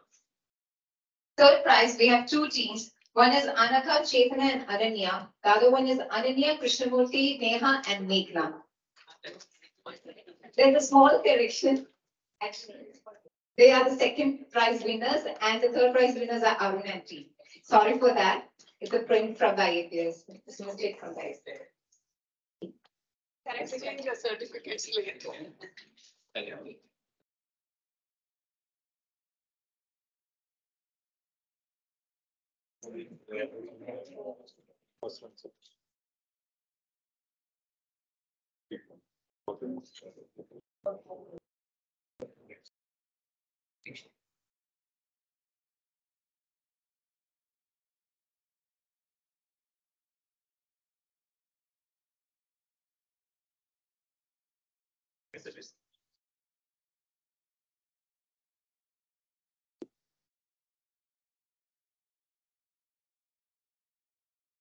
Yeah, the next was the World Health Day events. We had walking competition.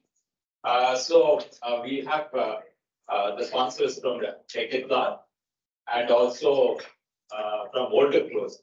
Mr. Arvind Captain is here. He's also one of the sponsors giving textbooks to this all the winners. Okay.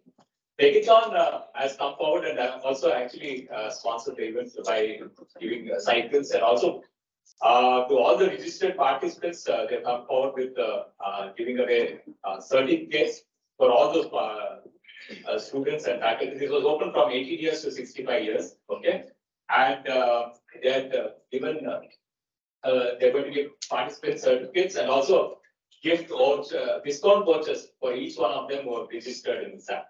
So I would be very happy that to announce the first prize. It goes to the physiotherapy student, that is Muni Krishna. He has clocked 5 minutes 12 seconds.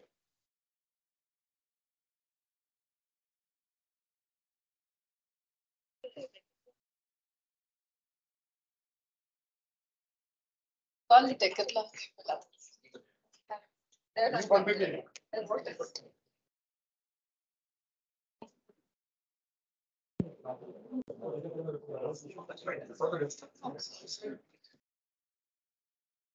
Second prize is for third year MBBS student who clocked 5 minutes 30 seconds.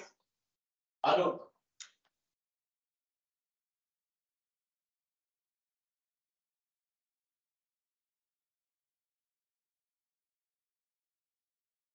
So this walking was conducted right in front of our college for the 2 lakhs 800 meters.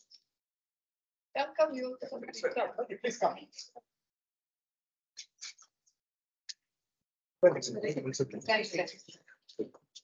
The third prize is to goes to Mohammed Ryan. So he's clocked 5 minutes 16 seconds. Our student anybody?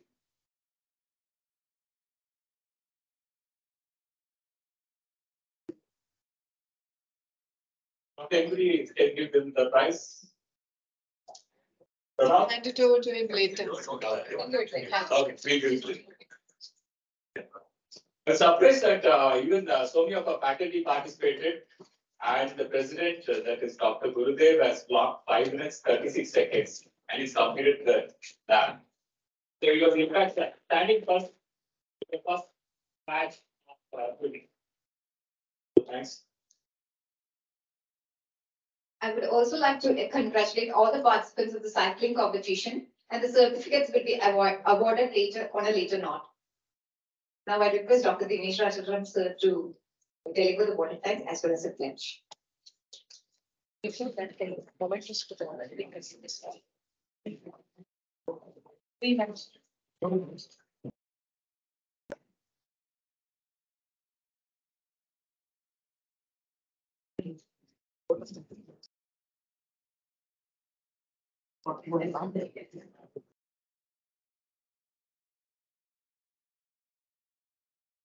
I would request Shalini ma'am to hand over the notice to Dr. S. please.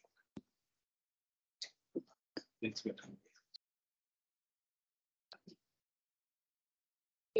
invite Dr. Nagaraj T. Sir, the chief guest of the day. We are so pleasure to have you here, sir, for this day.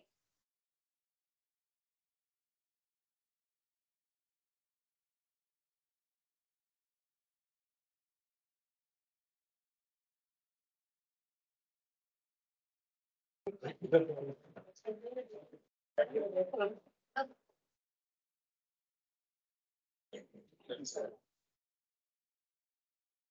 will request Chandni ma'am, Lalita ma'am, to hand over the momentous to Dr. Ajit Pillai, sir.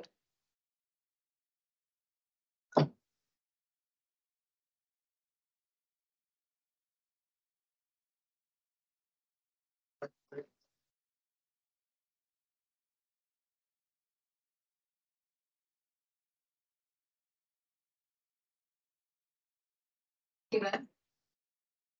And we also like to have Chandni ma'am and Lalita ma'am to hand over the momentous to Krishnamurthy Jain, sir.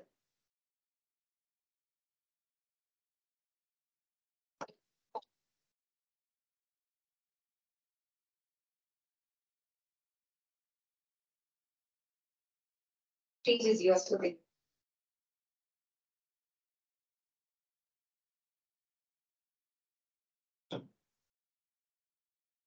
So thanks each one of you, and I should make it very short. That we've started all these events right on third for the World Health Day. That's quiz and also followed by street play on fifth.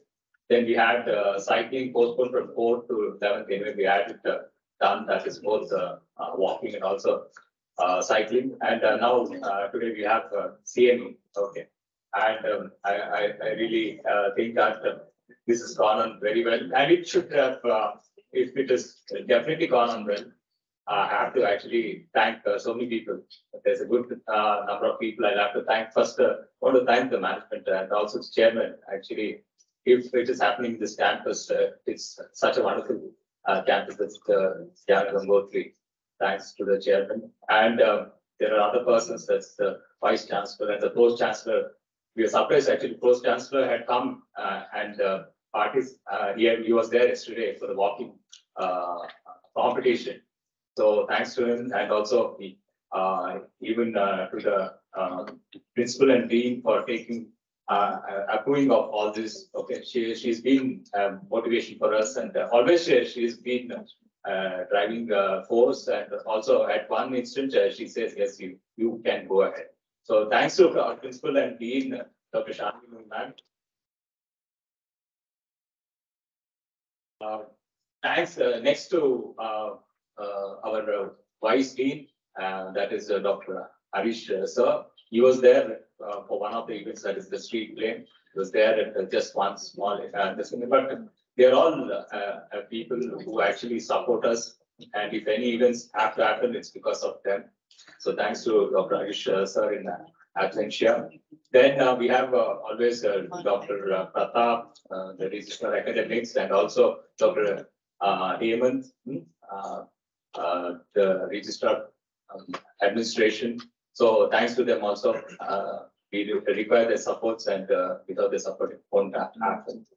But today, I mean, there is so much of take-home message for us, and that's one thing I want to say is that thanks to all the chief guests and also the speakers who have come here. That is, first, I want to thank the chief guest, that is Dr. Nagaraja. Sir, thanks for actually coming over here. The right message, and also it be taken across by each one of us, and giving you your time. The next thing is I mean, undoubtedly, all of you can definitely say that the topic on convergence of physical and psychological health, the challenges and opportunities. I mean, one person who can talk about is Dr. Ajit Pillai sir, and we put it across in the best possible way. So thanks amidst your giving your valuable time here, coming and sharing your experiences, and rightly putting across, in spite of actually having that problem, that is what you mentioned. Thanks to you, sir. It's been wonderful having you here. We are actually honored and also privileged to have you. Thank you very much. Next is our own colleague, that is Dr. Krishnamurthy. Okay, one person who can actually talk about it's such a difficult one, especially the people here can tell that spiritual. We had just thought about it, all the combinations. When my HOD asked me to say that all have to be there in the topic. So first topic we thought about physical and psychological, but then spiritual and social cultural output did go. But again, we had a person talking about it and look at it, how the way Dr. Krishnamurthy has conveyed it across. And he is really a person who has got that caliber and also is worked in on this field. So thank you very much for giving your time, Dr. Krishnamurthy. Now, these events are happening, obviously. I want to actually thank all of the faculty from various disciplines. I'm surprised. We had medical, dental, physiotherapy, nursing, pharmacy, then RIGFI and also FLAHS. So, I mean, I have to thank each one of the deans in their absentia, except the FLHS, and also our medical college dean who is already here. So thanks to them. And the next is all the department HODs. I would thank and all the other faculties also from the various disciplines and also the streams. Thank you very much. And obviously, if this program had to happen, I had to actually be behind some of the people, especially the decathlon, right? And till today, until now. So it has happened actually. It's a nice thing. We have actually got the sponsor from Decathlon Anubhava. They are going to keep up their word by actually sending those certificates and also the discount vouchers to each one of those almost 90s. It's going to be 190 or so who have registered. So they're going to give it. Okay. They have actually promised medals. But today they've just given bags, but those medals are going to come. That is for sure. Okay. So it's good. We had an association thanks to Decathlon. And I have to also thank one person here that is from Oldest Growers, that is Mr. Arvind Gatton. And he's actually just been our college. So, and he says that I want to do some textbooks to them. Okay, fine. We found a good number of textbooks, and that's how it's happened. Thanks to Mr. Arvind. And now I have to say that if everything has gone on well, it's because of the students. Okay, students are participating in this program all throughout. Thanks to each one of you. I hope you will carry the message of health for all. It's students, it's the interns. Everybody needs to this thing. So please take it forward. So thanks to each one of you. You have done wonderfully. Each one of you is very important for us. That is very important. Okay, thanks. And finally, and most importantly, I have to thank my professor and heads, Dr. Lalita, the department. And it's been always happening that we have to have a team leader, whatever it is, right? So she's been there behind and actually taking and different ideas and putting everything happen. If it is happening, of course, it's because of our team. I have to actually, if I say, I have to say all the 14 members, okay, right? But I would say that it's Dr. Lalita and all of the faculty. I want to say that each one of the faculty has worked very hard, even our postgraduates and also even our MSWs. So thanks to each one of them. Finally, and most importantly, it's our IT department. Okay. Ravi is just behind it. I have to thank Ravi also for that. And also, thank you, one and all. Next last minute, at this juncture, I would also thank Dr. Dinesh, leading, coordinating along with Danya, Aishwarya and other PGs and MSWs. He took very much interest and took it very passionately and took it forward. Thank you so much for your efforts and making this happen. And at this moment, I think I should want to mention that we face challenges during this program, and I'm very fortunate and I thank each one of the management people, Noe ma'am, everyone to support us even during these challenges, and we could overcome all the problems. Thank you very much, each one and all. And one small IAPSM quiz winners will get something else. We are not able to tell you now. Thank you so much. Thank you. Thank you all for this wonderful opportunity. I thank all the distinguished guests who were there patiently. And I thank all of you in this hall who were there till the last moment. Please have a refreshment. And then thank you. I think we'll end with the national anthem. I think that is more tribute to our country.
Jai Hind, Jai Karnataka. Thank you. Kindly have the refreshments which are served.